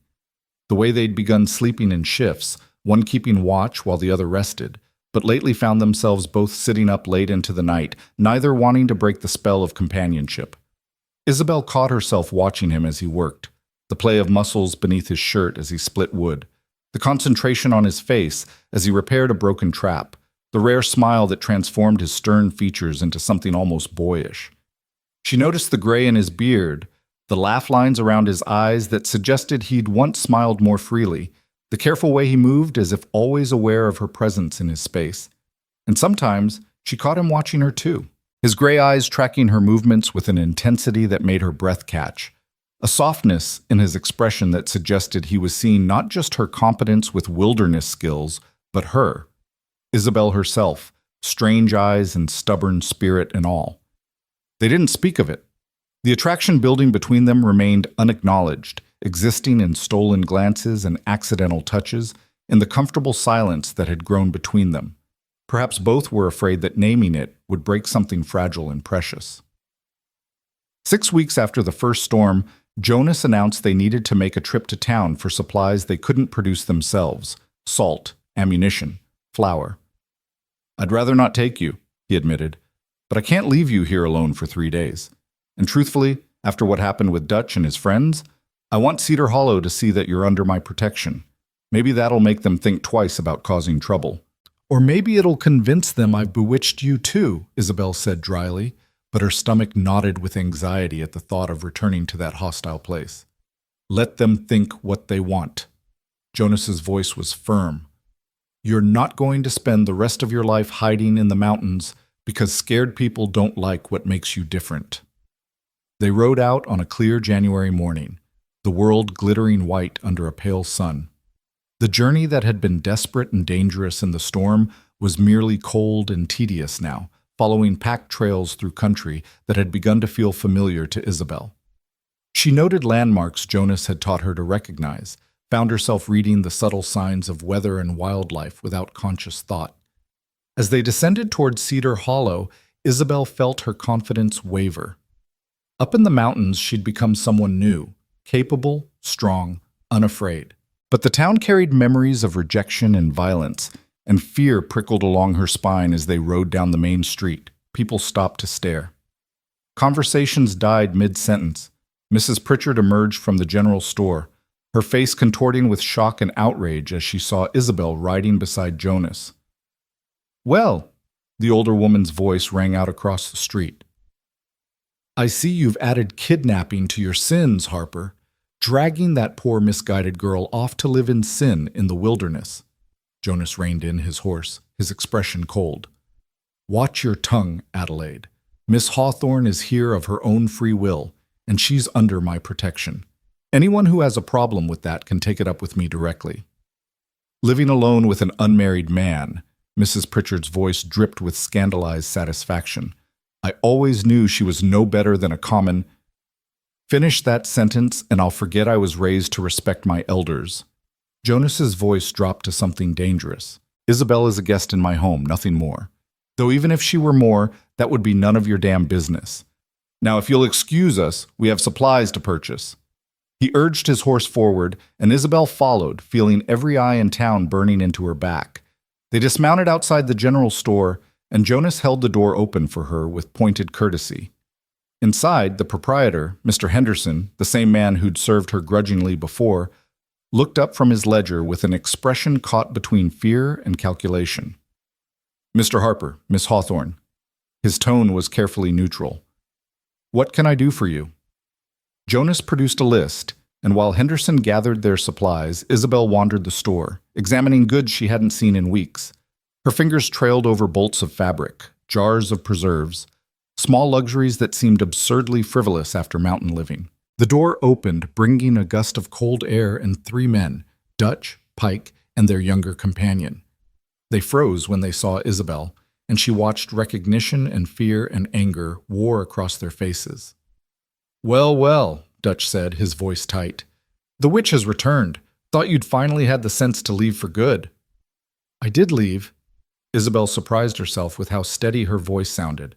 "I'm just visiting, getting supplies." "From up at Harper's place?" Pike's eyes narrowed. "That's what people are saying, that you're living in sin with him up in those mountains." "What Isabel does is her own business," Jonas said, his voice cutting across the tension like a knife. "And I believe I told you 3 to stay away from her." "That was in town," Dutch argued. "Can't protect her everywhere, Harper. And people are talking, saying maybe she really is a witch, that she's put some kind of spell on you, making you act strange." Jonas laughed, a sound without humor. "I'm acting strange? I'm being a decent human being, which I realize is foreign behavior in this town. Now I suggest you finish whatever business brought you here and leave." "It's a free country," the younger man piped up, emboldened by his companions. "We got as much right to be here as you." "Fine, stay." Jonas turned back to Henderson. "We'll be at the saloon having a meal while you finish packing our order. We'll collect it in an hour." "The saloon?" Henderson looked shocked. "Mr. Harper, you can't seriously mean to take Miss Hawthorne into a saloon. It's not proper for a lady. It's the only place that serves hot food, and we've been riding since dawn." Jonas's tone brooked no argument. "Unless you'd like to invite us to dine in your home, I suggest you mind your business about where we eat." He offered Isabel his arm with exaggerated formality, and she took it, fighting the urge to laugh at Henderson's scandalized expression. They left the store and walked down the street to the saloon, aware of every watching eye, every whispered comment. The saloon fell silent when they entered. A dozen men sat at various tables, cards and drinks forgotten, as they stared at the unprecedented sight of a woman, a respectable woman, not one of the painted ladies who worked upstairs, entering their domain. The bartender, a heavy-set man with a magnificent mustache, recovered first. "Harper, didn't expect to see you down from the mountain for another month. Needed supplies earlier than planned." Jonas guided Isabel to a table in the corner, positioning himself so his back was to the wall and he could see the entire room. "You still serving that venison stew?" "Yes, sir. Best in the territory." The bartender's eyes flicked to Isabel, curiosity and caution warring in his expression. "Will the lady be dining as well?" "She will. 2 bowls, 2 beers, and some of that bread if you've got it." As the bartender hurried to comply, conversation slowly resumed around them, though Isabel could feel the weight of attention, the speculation and judgment. She kept her head high, meeting eyes directly when they looked her way, refusing to be cowed. The food arrived, simple but hot, and surprisingly good. They ate in silence at first, both hungry from the cold ride. But gradually, Isabel became aware of a conversation at the bar growing louder, more heated. Unnatural, that's what it is. Heard they're living like man and wife up there. Somebody ought to do something before she spreads her curse further. Jonas's jaw tightened, his hand moving subtly toward the rifle leaning against the wall beside him. But he didn't rise to the bait, didn't acknowledge the provocations. Ignore them, he said quietly. They're trying to get a reaction. I'm used to it. But Isabel's appetite had fled, replaced by familiar anxiety. Maybe this was a mistake. Maybe I should have stayed at the cabin. No. Jonas's eyes met hers, intense and unwavering. You have every right to be here, to walk these streets, to live your life without fear. Don't let their ignorance make you smaller than you are. The door burst open, and Mary Chen rushed in, her face flushed and frightened. She looked around wildly until she spotted Isabel, then hurried over despite the shocked murmurs her presence in the saloon caused. Isabel, she gasped, I heard you were back. I had to warn you, Mrs. Pritchard is organizing a meeting. She's trying to convince people that you need to be driven out permanently. She's saying terrible things, claiming you're corrupting Mr. Harper, that you're dangerous. When? Jonas was on his feet immediately, all casual posture abandoned. Tonight, at the church. She's been spreading word all day.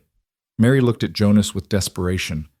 My father says half the town plans to attend. They're scared and angry, and Mrs. Pritchard knows how to use that. Let them meet, Isabel said, standing as well. Let them say what they need to say. It doesn't change anything. It changes everything if they decide to form a mob, Jonas said grimly. If they come up to the cabin, then we'll deal with it. Isabel's voice was calmer than she felt. But I won't run away without even hearing what they have to say. And maybe it's time someone spoke up for me. Someone told them the truth instead of letting them build their fear on lies. Jonas studied her face, then nodded slowly. All right, we'll attend this meeting, but Isabel, if things turn ugly, then you'll protect me, like you've been doing all along. She managed a small smile. I trust you, Jonas. Something flickered in his eyes, surprise, pleasure, something deeper that he quickly shuddered. Then we'd better collect our supplies and find somewhere to wait until tonight. This should be interesting. They spent the afternoon at Mary's father's laundry, the only place in town where they were truly welcome. Mr. Chen, a quiet man with kind eyes, served them tea and refused to let them speak of payment for his hospitality. Mary sat with Isabel, chattering nervously about town gossip and the weather, clearly trying to distract her from what was coming. As twilight fell and lamplight began glowing in windows across Cedar Hollow, Jonas and Isabel made their way to the church. It stood at the top of a small hill, its white steeple stark against the darkening sky. Warm light spilled from its windows, and even from a distance, they could hear the murmur of many voices inside. Last chance to change your mind, Jonas said at the bottom of the steps. I'm not changing my mind. Isabel squared her shoulders. I'm tired of being talked about. Time to speak for myself. They climbed the steps together and pushed open the heavy doors. The church was packed, every pew filled with townspeople. Mrs. Pritchard stood at the front near the pulpit, her face triumphant until she saw Isabel enter. Then her expression soured. Well, she said loudly, the subject of our meeting has decided to join us. How convenient. Indeed, Jonas said, his voice carrying easily across the crowded space. Since you're discussing her future, seems only right she should have a say in it. He guided Isabel down the center aisle, ignoring the gasps and whispers, the way people drew back as if her presence might contaminate them. They stopped halfway down, and Jonas turned to face the congregation, positioning himself slightly in front of Isabel, protective, but not hiding her. The pastor, a thin man with nervous eyes, stepped forward. Now, Mr. Harper, this is a town meeting. We have concerns about Miss Hawthorne's presence in Cedar Hollow and the influence she might have. What influence? Jonas's voice was hard. She's been living in my cabin for 6 weeks, nowhere near this town. She's bothered exactly no one. So what's the real concern here? The concern, Mrs. Pritchard said, her voice shaking with righteous fury, is that this woman is clearly a witch who has somehow ensnared you, a respected member of this community, into protecting her. First, Thomas Brennan rejected her, wisely, I might add, and instead of accepting that judgment and leaving like any decent woman would, she stayed. She squatted in abandoned buildings, consorted with undesirables, and now she's living in sin with you in the mountains. I'm not living in sin with anyone, Isabel said, her voice clear and strong. Jonas offered me shelter when this town would have let me freeze to death in that bakery. He's been nothing but honorable. The sin here isn't mine, it's yours for treating another human being with such cruelty over something as meaningless as eye color. Meaningless? A man in the front row stood, his face red. My wife's been having nightmares since you arrived. Says she sees your demon eyes in her dreams. How do you explain that? I explain it by saying your wife has an overactive imagination fueled by superstition, Isabel shot back. My eyes are a family trait, nothing more. They don't curse anyone, don't cast spells, don't do anything except see the world the same way yours do. If your wife is having nightmares, perhaps she should examine her own conscience about how she's treated someone who never did her any harm. Murmurs rippled through the crowd, some approving, some hostile. Jonas's hand moved subtly to rest on Isabel's back, a gesture of support. She speaks boldly for someone who should be begging forgiveness, Mrs. Pritchard said. But then boldness is often the hallmark of those in league with darkness. I've seen how she looks at people with those unnatural eyes. I've heard how she knows things about plants and herbs that no decent Christian woman should know. You've decided to hate her because she's different, Jonas interrupted, his voice cold as winter ice. And you've dressed up that hate in religious language to make it seem righteous. But I'll tell you what I see when I look at Isabel Hawthorne. I see a woman who traveled across the country alone, who faced rejection and violence with courage, who learned to survive in wilderness that would kill most of you within a day. I see someone stronger and more honorable than anyone in this room. You see what she wants you to see, Pike called out from the back. She's bewitched you, Harper. Everyone can tell. You used to be a God-fearing man, and now look at you, defending a witch, harboring her in your home, speaking against your own people. My own people? Jonas's laugh was bitter. These people abandoned me when Sarah and Emma died. They whispered that I was cursed, that my grief was unseemly, that I should move on and forget about them like they'd never existed. So I left. I built a life in the mountains where I didn't have to hear your judgment or see your fear. And you know what? I was content up there alone. Until I saw how you treated Isabel, saw in her the same isolation I'd felt, and remembered what it means to stand up for someone instead of standing by while cruelty happens. The church had gone very quiet. Some faces showed shame, others defiance, but all were listening. So here's what's going to happen, Jonas continued. Isabel is going to finish the winter at my cabin, where she's safe and warm and learning skills that actually matter. Come spring, she'll decide for herself where she wants to go and what she wants to do. And if any of you, his eyes swept the crowd, landing particularly hard on Dutch, Pike, and their friends. If any of you come near her with ill intent, if you threaten her or try to harm her in any way, you'll answer to me. And I promise you, that's not a conversation you want to have. You can't threaten us in our own church, someone protested. I'm not threatening, I'm promising. There's a difference. Jonas's hand moved to rest on the rifle slung across his back. You've all made your opinions known. You've had your meeting. Now Isabel and I are going to collect our supplies and leave. And I strongly suggest you let us do so peacefully. He took Isabel's hand, the gesture simple but profound, a public claim of alliance, and turned toward the door.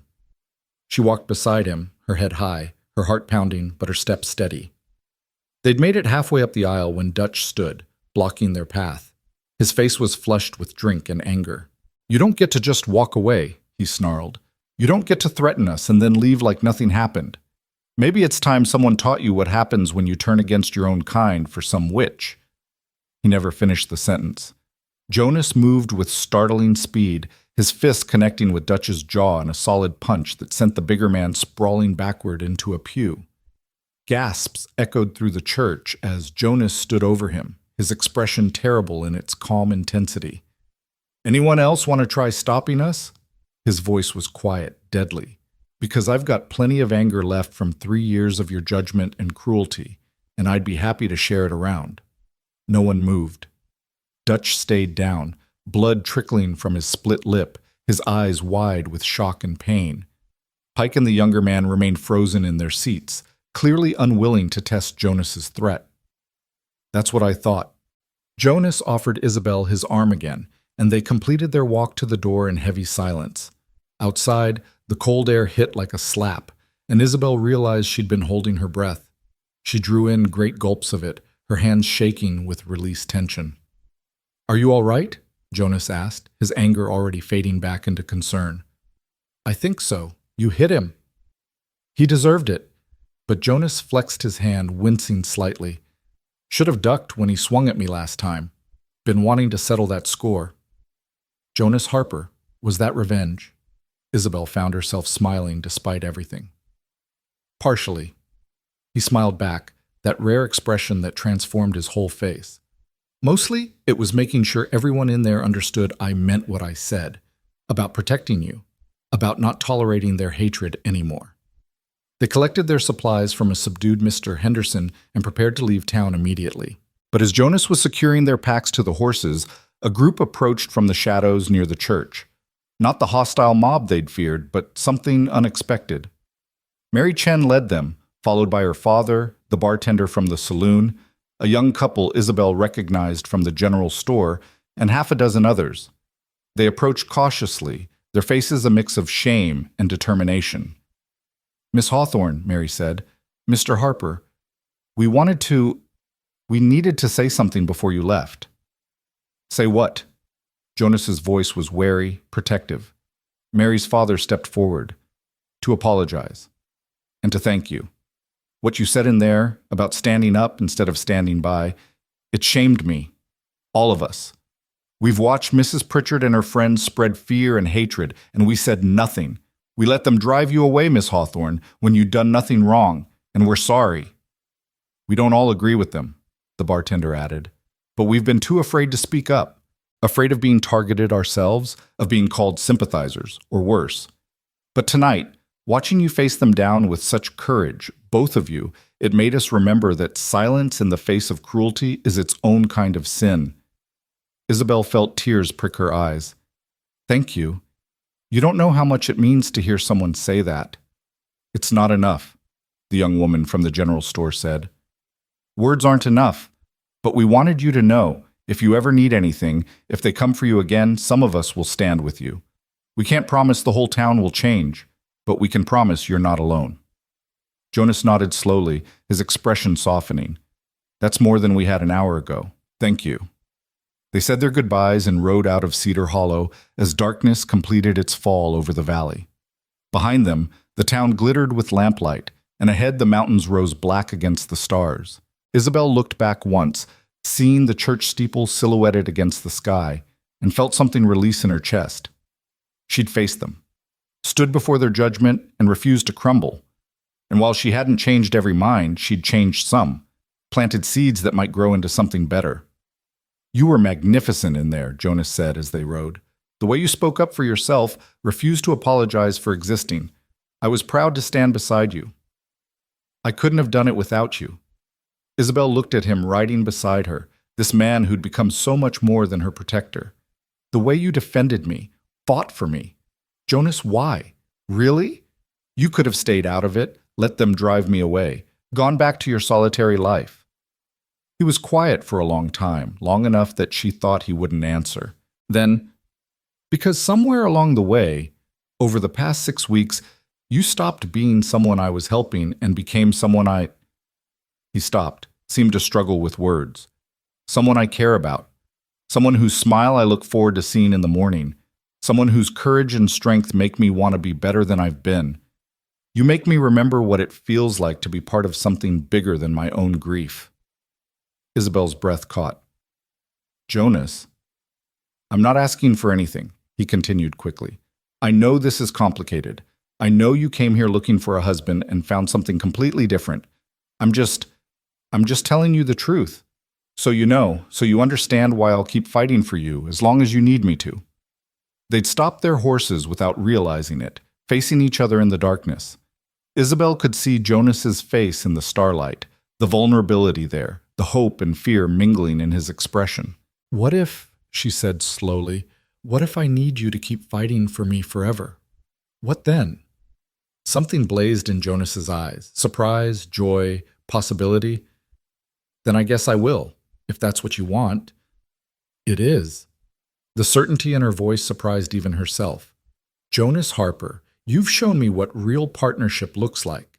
Not the false promise Thomas offered, but something true. You've taught me to survive, yes, but more than that, you've taught me to thrive, to embrace what makes me different instead of apologizing for it. And somewhere in all those lessons, in all those quiet evenings by the fire, I fell—" She stopped, the words catching in her throat. "Say it," Jonas whispered. "Please. I fell in love with you." The confession hung in the cold air between them, huge and terrifying and absolutely true. "With your strength and your gentleness, your patience and your protection. With the way you see me, truly see me, and find something worth cherishing." Jonas dismounted in one smooth motion and came to stand beside her horse, his hand reaching up to help her down. When her feet touched the ground, he didn't release her, and she didn't step away. "Isabel," he said, his voice rough with emotion, "I never thought I'd feel this way again. After Sarah, after Emma, I thought that part of me died with them. But you brought me back to life, made me remember that surviving isn't the same as living, and I want to live again. With you." He cupped her face in his hands, his thumbs gentle against her bruised cheek, and looked into her eyes, those strange golden eyes that had caused so much trouble. "You know what I see when I look into your eyes? I see the wilderness, untamed and beautiful and free. I see strength that won't be broken, and spirit that won't be crushed. I see the woman I love." Isabel rose on her toes and kissed him, her hands fisting in his coat, pulling him closer. The kiss was tentative at first, questioning, but deepened quickly into something that felt like coming home, like finding the place she was always meant to be. When they finally broke apart, both breathing hard, Jonas rested his forehead against hers. "Come spring, when we go back to town, I want to marry you, properly. In that church where they judged you, with everyone watching. I want them to see that their hatred didn't break you. It led you to something better, to us." "Yes," Isabel breathed. "Yes to all of it. To spring and marriage and building a life together in these mountains. Yes to everything." They stood there in the darkness, holding each other, while the horses shifted patiently nearby and stars wheeled overhead. And when they finally remounted and continued their journey home, because that's what the cabin had become, home, Isabel knew that whatever challenges lay ahead, whatever the town might say or do, she'd face it with Jonas beside her. She'd come west looking for acceptance and found something infinitely better. She'd found herself, found her strength, found love in the last place she'd expected, in the arms of a mountain hermit who saw the sacred wilderness in her gaze and called it beautiful. The mountains rose around them, dark and eternal, and Isabel felt their wild spirit echo in her own heart. She belonged here, not despite her differences, but because of them. And with Jonas riding beside her, she finally understood what it meant to be truly free. The return journey to the cabin felt different than any ride Isabel had taken before. The mountains no longer seemed forbidding, but welcoming, their dark silhouettes against the star-filled sky like the walls of a fortress protecting something precious.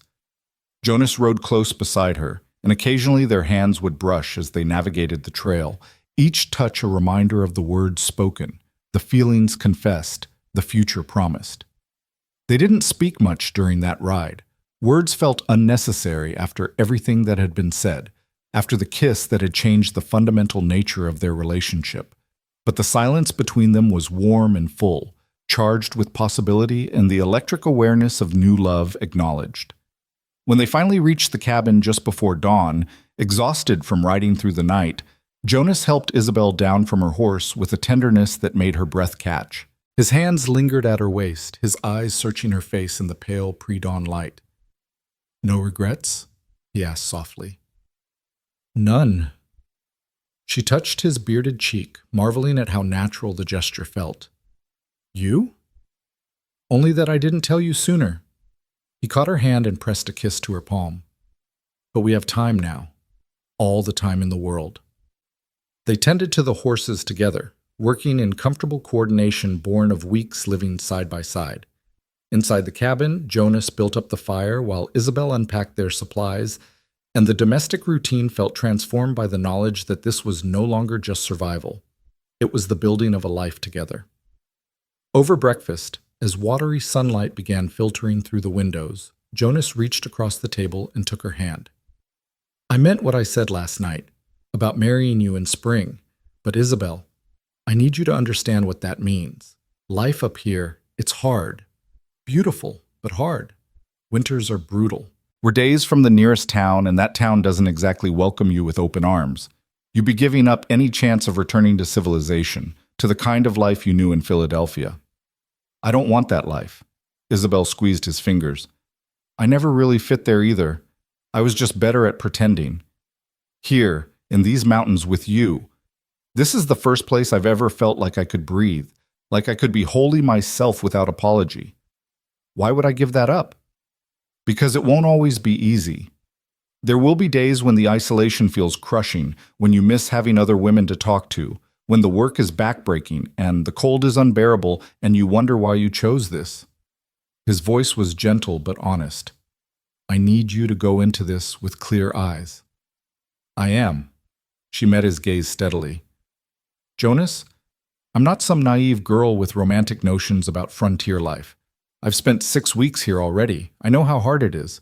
But I also know that I'd rather face hardship with you than comfort with people who despise me. I'd rather build something real in the wilderness than play at respectability in a town that will never accept me. Jonas studied her face for a long moment, then nodded slowly. All right. Then we do this right. We build a life together, and come spring, we make it official before God and the whole damn town. The weeks that followed were the happiest Isabel had ever known. The relationship between her and Jonas shifted and deepened, moving from friendship and attraction into something richer and more complex.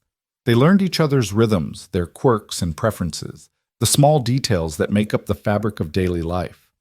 Jonas taught her more advanced survival skills now, treating her as a true partner rather than a student. They checked trap lines together, and she learned to read the subtle signs that indicated where animals traveled and fed. She became proficient with the rifle, bringing down deer and elk that would feed them through the remaining winter months. Her hands, once soft and useless, grew calloused and capable, equally comfortable wielding a knife or a needle. But it wasn't just practical skills she learned.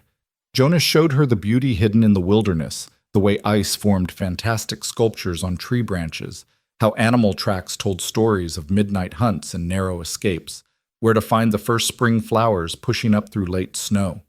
He taught her the names of peaks and valleys, shared the history of the land as he knew it, introduced her to a world most people never saw or appreciated. In return, Isabel brought warmth and laughter back into Jonas's life. She coaxed stories from him about his childhood, his adventures as a young man, his courtship of Sarah, and the joy of Emma's birth. At first, he was hesitant to speak of them, afraid perhaps that it would hurt her to hear about his first love. But Isabel encouraged him, understanding that Sarah and Emma were part of who Jonas was, and honoring them honored him. Tell me about the day Emma was born, she said one evening as they sat by the fire, her head resting against his shoulder. Jonas's arm tightened around her. It was a spring morning, early. The cabin we had then was smaller than this, just one room. Sarah had been in labor all night, and I was terrified. I delivered foals and calves, but never a human baby. His voice grew soft with memory. When Emma finally came, crying like she was angry at the world, Sarah looked up at me and said, "We made a person, Jonas. We made a whole entire person. And I couldn't believe something so small and perfect could exist." She must have been beautiful. She was. Had Sarah's dark hair and my gray eyes. Laughed at everything, even when she was too young to know what funny meant. He paused, his throat working. I wish you could have known them. I think Sarah would have loved you. She had a soft spot for fighters, for people who didn't fit into neat categories. I wish I could have known them too. Isabel turned to press a kiss to his jaw. But Jonas, I need you to know, I'm not trying to replace them. I never could. and I wouldn't want to. What we have, it's different, its own thing, and there's room in your heart for both the love you had and the love we're building. I know. He turned to kiss her properly, deeply, with a passion that still surprised them both with its intensity. You're nothing like Sarah, and I love you for exactly who you are. My wild-eyed mountain woman who can outshoot half the men in the territory and isn't afraid of anything. I'm afraid of plenty of things, Isabel admitted. I'm afraid the town will come for us. I'm afraid something will happen to you. I'm afraid I'm not strong enough for the life we're choosing. That's not fear of inadequacy, that's awareness of risk. There's a difference. Jonas pulled her closer. And yes, there are risks, but we'll face them together. That's what partnership means.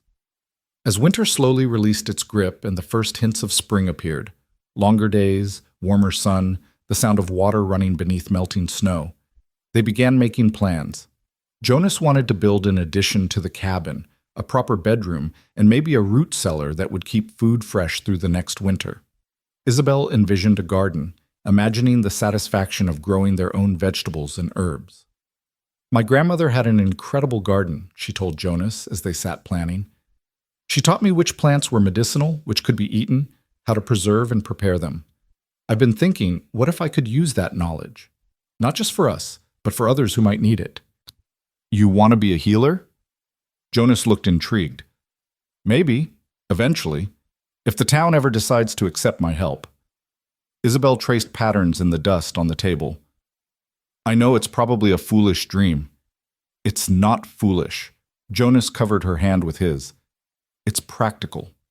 Doctors are scarce out here, and women with real knowledge of herbs and healing are valuable. People might overcome their superstition if you can cure their ailments. Or they'll decide I'm definitely a witch. Then they're idiots. But Jonas frowned thoughtfully. Though you're right to be cautious. Let's get through the wedding first, establish you as my wife rather than some mysterious woman living in sin in the mountains. Once you have that respectability such as it is, people might be more willing to accept your help. March arrived with the sound of water everywhere. Snow melting, ice breaking, creeks swelling with runoff. The world transformed from white to brown and green, and with the change came a restlessness in both Jonas and Isabel. They'd been isolated for months, wrapped in their own small world, but spring meant returning to civilization, facing the town again, making their commitment public and legal. Are you nervous? Isabel asked one morning as they prepared for the journey to Cedar Hollow. Terrified, Jonas admitted. Not of marrying you. That's the easiest decision I've ever made. But of what the town might do, how they might react. Last time we were there, I punched Dutch in the face in the middle of church. That's not exactly going to endear us to people. Maybe it showed them we won't be pushed around. Isabel adjusted the dress she'd spent weeks carefully mending and altering, not the traveling dress she'd worn from Philadelphia, but something better, made from fabric Jonas had thought to purchase during their last supply run. It was simple but beautiful, dark green wool that brought out the gold in her eyes. Jonas looked at her, and his expression softened into something approaching awe. You're stunning. I'm presentable, but she couldn't help smiling. Though I suspect no dress will make the town forget what I am. Which is a strong, capable woman who happens to have unusual eyes. Jonas took her hands. Let them look, Isabel. Let them judge. We know the truth of who you are, and that's all that matters. They rode into Cedar Hollow on a bright April morning when the aspens were just beginning to show green and wildflowers dotted the meadows. The town looked much as it had in January, but something felt different. Whether in the town or in Isabel herself, she couldn't quite say. They'd sent word ahead through Mary Chen asking the pastor to prepare for a wedding. Now as they rode down Main Street, Isabel saw people emerging from buildings, following them with their eyes. Some faces showed hostility, others curiosity, and a few, like Mary and her father, showed genuine welcome. At the church, Pastor Williams waited on the steps, his expression caught between duty and discomfort. Mr. Harper, Miss Hawthorne, I received your message. I have to say, this is highly irregular. What's irregular about two people wanting to marry? Jonas dismounted and helped Isabel down. We're both of age, both willing, both understand the commitment we're making. Seems pretty regular to me. Yes, but given the circumstances, the rumors, The fact that Miss Hawthorne has been living at your cabin, which is exactly why we're here, Isabel interrupted quietly. To make honest before God and community what has been honest in our hearts all along. Will you marry us, Pastor? Or do we need to ride 3 days to the next town to find someone who will? Pastor Williams flinched at her directness. Behind them, a crowd was gathering.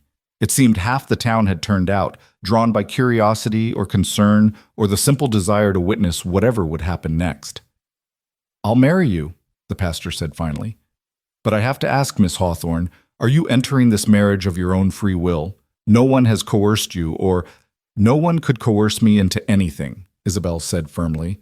I'm marrying Jonas because I love him, because he sees me as I truly am, and because I choose to build a life with him. My will is my own, Pastor, and it always has been. The pastor nodded slowly, then turned to address the growing crowd. Then let's proceed. If anyone has objections to this union, speak now. For a moment, Isabel held her breath, certain that Mrs. Pritchard or Dutch or someone would stand up and object, would try one last time to prevent this marriage. But the silence stretched, and gradually she relaxed. Then a voice rang out from the back. I object. Isabel's heart sank as Mrs. Pritchard pushed through the crowd, her face set in lines of righteous fury. This marriage is a mockery. This woman has bewitched Mr. Harper, twisted his mind against his own people. She's dangerous, unnatural, and I will not stand by while she corrupts him further. Adelaide, another voice cut through her tirade. Mary's father stepped forward, his usually quiet demeanor replaced by something harder. That's enough. We've heard these accusations for months now, and in all that time, Miss Hawthorne has done nothing to harm anyone. Meanwhile, you and yours have spread fear and hatred in the name of righteousness. Who's really causing harm here? I agree with Mr. Chen. The bartender from the saloon joined him. I've watched these two together. What I see is two people who found each other in hard circumstances and built something good. That's not witchcraft. That's just life. More voices joined in. The young couple from the general store, several other townspeople who'd approached them after the church meeting in January. Not a majority, by any means, but enough to show that opinion was divided, that Isabel wasn't universally despised. You're all fools, Mrs. Pritchard spat. Mark my words, this will end badly. She'll bring misfortune on all of us. The only misfortune here is having to listen to you, Jonas said coldly. Now either shut up and let us get married or leave. Those are your choices. Mrs. Pritchard looked around, perhaps hoping for support, but found mostly indifferent faces and a few hostile ones. With a final glare at Isabel, she turned and stalked away, though she didn't leave entirely, just retreated to the edge of the crowd, watching with an expression of bitter vindication, as if waiting for disaster to strike. Anyone else? The pastor asked, his voice almost hopeful. Silence. Beautiful, blessed silence. Then let's proceed. Pastor Williams opened his Bible, and Isabel felt Jonas take her hand, his grip strong and steady. The ceremony was simple, stripped of elaborate ritual. The pastor spoke about the sacred bond of marriage, about commitment and partnership, about weathering life's storms together. He asked Jonas if he took Isabel as his wife, if he promised to love and honor her all his days. I do, Jonas said, his voice clear and certain, his eyes never leaving Isabel's face. I promise to protect her, provide for her, stand beside her against whatever comes. She's my partner, my equal, my love. I will honor her until my last breath. Then the pastor turned to Isabel. And do you, Isabel Hawthorne, take Jonas Harper as your husband? Do you promise to love and honor him, to stand by him in times of hardship and joy? Isabel looked at Jonas, this man who'd saved her, taught her, loved her for exactly who she was, and felt certainty settle over her like a blessing. I do. I promise to build a life with him, to face whatever challenges come our way, to be his partner in all things. He's given me a home when the world cast me out, and I will honor that gift every day of my life. Then by the power vested in me, I pronounce you husband and wife. Pastor Williams looked almost relieved to be finished. You may kiss your bride, Mr. Harper. Jonas cupped Isabel's face in his hands, his thumbs gentle against her cheekbones, and kissed her with a tenderness that made her eyes sting with tears. The crowd applauded, some enthusiastically, others grudgingly, but Isabel barely heard them. There was only Jonas, only this moment, only the beginning of the life they'd chosen together. When they finally broke apart, Isabel turned to face the crowd, and for the first time since arriving in Cedar Hollow, she felt no shame, no fear, no need to make herself smaller. She was Jonas Harper's wife now, protected by that bond, but more importantly, she was herself, fully and completely, without apology. "Thank you all for coming," Jonas said, his arm around Isabel's waist. "My wife and I," he emphasized the word with obvious satisfaction, "will be heading back to our home in the mountains, but we'll return next month for supplies, and the month after that, and the month after that. We're not going anywhere, and neither is your hostility going to drive us away, so you might as well get used to us." He helped Isabel onto her horse, and they rode away from the church together, the crowd parting before them. At the edge of town, Isabel looked back one last time and saw Mary waving, her father beside her, and a handful of other friendly faces offering smiles and small gestures of support. It wasn't universal acceptance. It wasn't the welcome she'd dreamed of when she first came west. But it was something, and that something felt like the beginning of change. The ride back to the cabin, to their home, was jubilant. They stopped frequently to kiss, to laugh, to marvel at the fact that they were actually married, that they'd faced down the town's judgment and emerged victorious on the other side. "Mrs. Harper," Jonas said, testing out the name. "Isabel Harper. How does it sound?" "Like home." She smiled at him across the small distance between their horses. "Like the name I was always meant to have." That night, they celebrated their marriage in the privacy of their cabin, and Isabel discovered that physical love with someone who truly saw and cherished her was a revelation. Jonas was gentle and passionate by turns, patient with her inexperience, attentive to her responses. And when they finally lay tangled together in the darkness, the fire burning low, and the night sounds of the wilderness drifting through the window, Isabel felt complete in a way she'd never experienced before. "I love you," she whispered against his chest. "I didn't know it was possible to be this happy." "Neither did I." Jonas pressed a kiss to her hair. "After Sarah and Emma, I thought that part of my life was over. But you taught me that the heart has room for more than one great love, that grief doesn't cancel out joy. You brought me back to life, Isabel. You saved me as much as I saved you." As spring fully arrived and the mountains exploded into life, Isabel threw herself into creating the home she'd envisioned. She planted a garden in a sun-drenched spot near the cabin, working soil that Jonas had helped her clear and prepare. She planted vegetables her grandmother had taught her to grow, squash and beans and corn, alongside herbs both culinary and medicinal. "This is your kingdom," Jonas said one evening, watching her work among the plants. "Your wild kingdom, where you make things grow." "Our kingdom," Isabel corrected. "You built the walls, and I'm filling them with life. That's partnership, isn't it?" They fell into a rhythm that felt as ancient as the mountains themselves, rising with the sun to tend to chores, working through the day on various projects, spending evenings in conversation and companionship. Jonas expanded the cabin as planned, adding a proper bedroom and a covered porch where they could sit and watch storms roll through the valleys below. Isabel discovered she had a gift for healing. When Jonas cut his hand badly while working on the addition, she cleaned and dressed the wound with herbs from her garden, and it healed without infection in record time. When he twisted his ankle crossing a creek, she made a poultice that reduced the swelling and pain within hours. "You're wasted up here," Jonas said as she worked. "You should be helping people, teaching others what you know." "Who would trust my help? Most of Cedar Hollow still thinks I'm cursed." "Then we change their minds." Jonas caught her hand. "Isabel, you have real skill, real knowledge. That's worth more than superstition and fear. Give them a chance to see it." In June, when they made their monthly supply run, opportunity arrived in an unexpected form. They were at the general store when a commotion erupted outside. Shouting, the sound of running feet, someone crying for help. They rushed out to find a crowd gathered around a young woman collapsed in the street. Her husband knelt beside her, his face white with panic. "Please, someone help! She just collapsed! She's burning with fever!"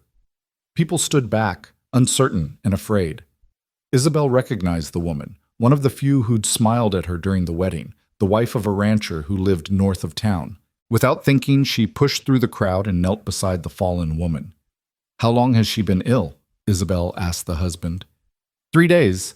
Started with chills, then fever, then she could barely get out of bed this morning. I brought her to town to see if anyone knew what to do." Isabel pressed her hand to the woman's forehead, felt the dangerous heat there, noted the flushed skin and rapid, shallow breathing. "She needs fluids and medicine to break the fever. Now, where are you staying?" "The boarding house, but Mrs. Callahan won't let us back in. Says she doesn't want sickness in her establishment." "Bring her to the church," Isabel said decisively. "It's the only place large enough and public enough that no one can object. Jonas, help him carry her. I need to gather supplies." She stood and turned to the crowd, many of whom were staring at her with suspicion.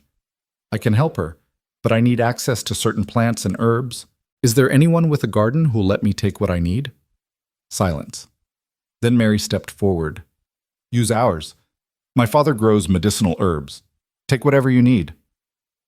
Within the hour, Isabel had transformed a corner of the church into a makeshift sick room. The young woman, her name was Elizabeth Carter, lay on a makeshift bed while Isabel worked with swift, confident movements, brewing teas from willow bark and elderflower, applying cool compresses, administering carefully measured doses of medicine. Jonas stood guard at the door, keeping curious onlookers at bay, while allowing Elizabeth's husband to remain at his wife's side. Pastor Williams hovered nervously, clearly uncomfortable with the situation, but unable to justify turning away someone so desperately ill. "What's wrong with her?" the husband asked, his voice breaking. "Is she going to die?" "She has a severe fever, probably from an infection," Isabel explained as she worked. "The willow bark will help reduce the fever, the elderflower will help her body fight whatever's causing it. But she needs rest and constant care. Can you stay with her?" "I won't leave her side." "Good. Every hour make her drink this." Isabel handed him a cup of herbal tea. "Even if she resists, even if she's not fully conscious, getting fluids into her is critical. And keep the compresses cool, refresh them as often as you need to." Through the afternoon and into the evening, Isabel tended her patient while a crowd gathered outside the church, watching and whispering. Mrs. Pritchard was among them, her face set in lines of grim satisfaction, as if she expected Isabel's ministrations to make things worse, to prove once and for all that the strange-eyed woman was dangerous. But as night fell, Elizabeth's fever began to break. The dangerous flush faded from her cheeks, her breathing steadied, and finally, blessedly, she opened her eyes. What happened?" she whispered. "You collapsed in the street," her husband said, tears streaming down his face. "But you're going to be all right. Mrs. Harper saved you." Elizabeth's gaze found Isabel, and recognition dawned. "You're the woman from the wedding, the one everyone says—" She stopped, seeming to realize the implications of what she was saying. "The one everyone says is a witch," Isabel finished gently. "Yes, but as you can see, my knowledge comes from my grandmother's teaching, not from anything dark or evil, just herbs and care and understanding of how the body heals." "Thank you." Elizabeth reached out and took Isabel's hand. "I don't care what people say. You saved my life." By morning, word had spread through Cedar Hollow of Elizabeth's miraculous recovery. When Jonas and Isabel emerged from the church, they found a small crowd waiting, not hostile this time, but curious and cautiously impressed. "Mrs. Harper," a woman stepped forward, her face lined with worry. "My son has a cough that won't quit. The doctor from Silver Creek won't be through for another month. Would you look at him?" Isabel glanced at Jonas, who nodded encouragingly. "Of course. Bring him to me." Over the next 2 days, people began trickling to Isabel with their ailments. A child with a persistent rash, an old man with joint pain that kept him awake at night, a young mother whose baby wouldn't stop crying. To each, Isabel brought her grandmother's knowledge, treating them with herbs and poultices and practical advice delivered in a calm, confident voice. Not everyone was convinced. Mrs. Pritchard continued to mutter about witchcraft and warned people away from Isabel's dark arts. Dutch and his friends kept their distance, still hostile and suspicious, But slowly, grudgingly, a segment of the town began to see Isabel differently, not as a curse to be driven away, but as a resource to be valued.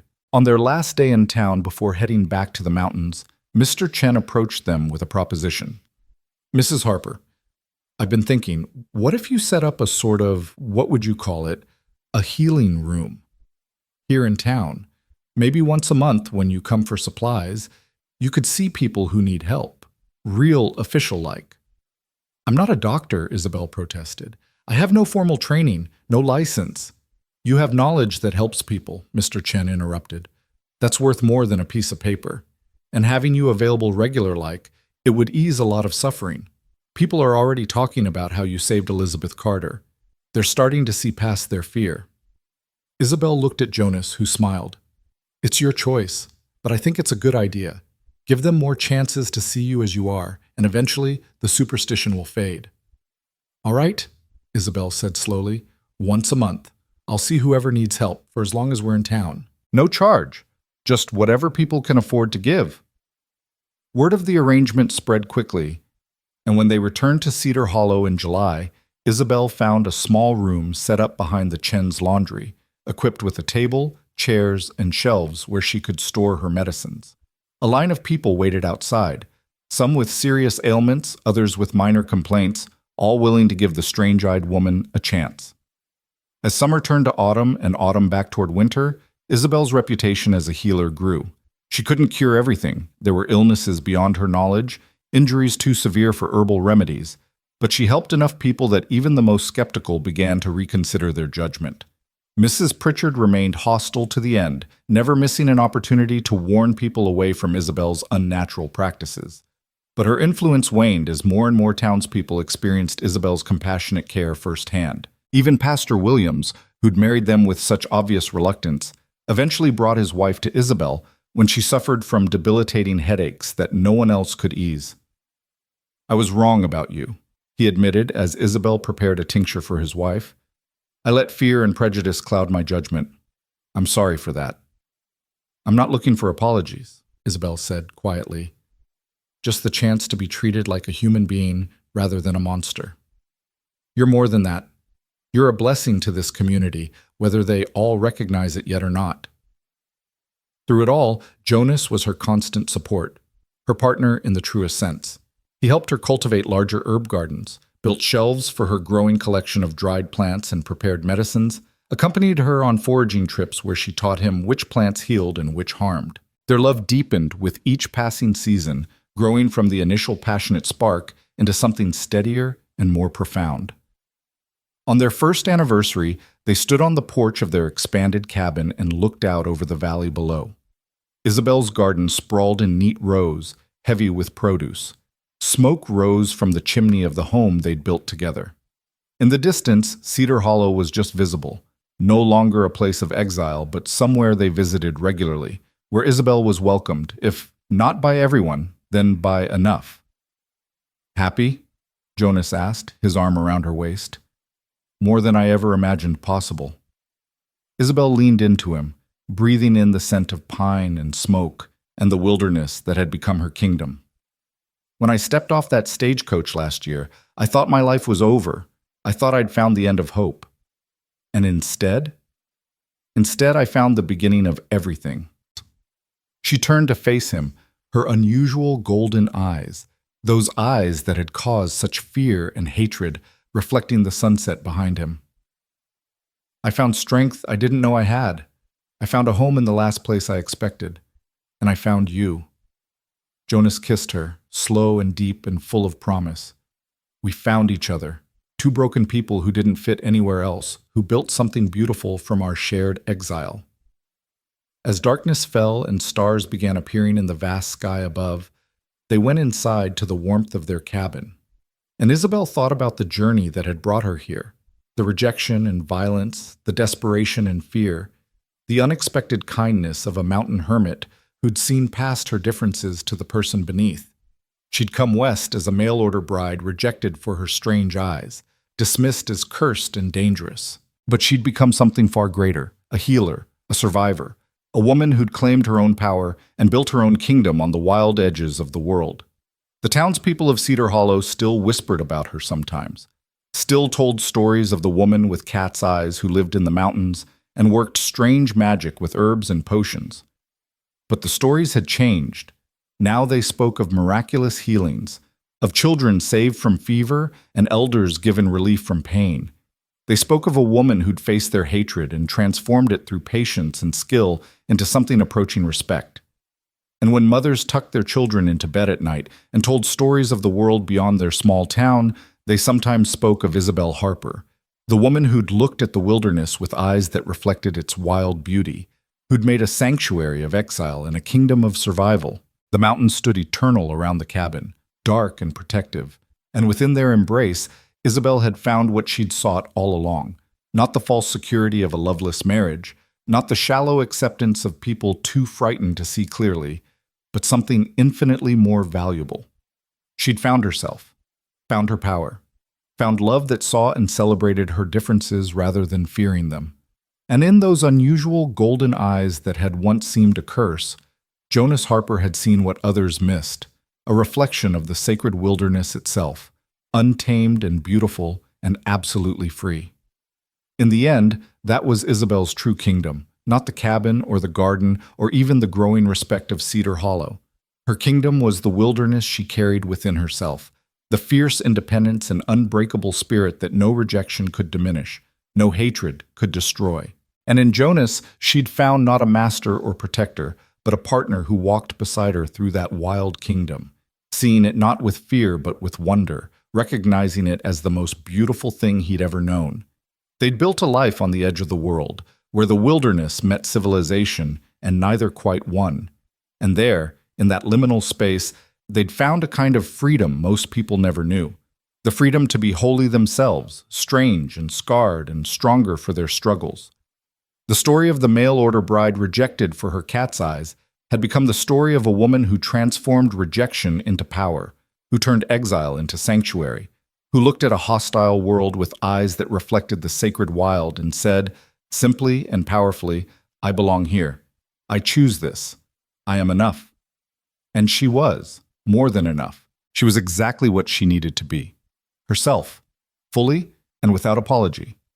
Building a kingdom one healing touch, one planted seed, one day of survival at a time. The mountains had given her shelter, Jonas had given her love, but the strength had always been her own. That was the real magic everyone had feared, not witchcraft, but the transformative power of a woman who refused to be diminished, who faced the wilderness within and without, and called it home.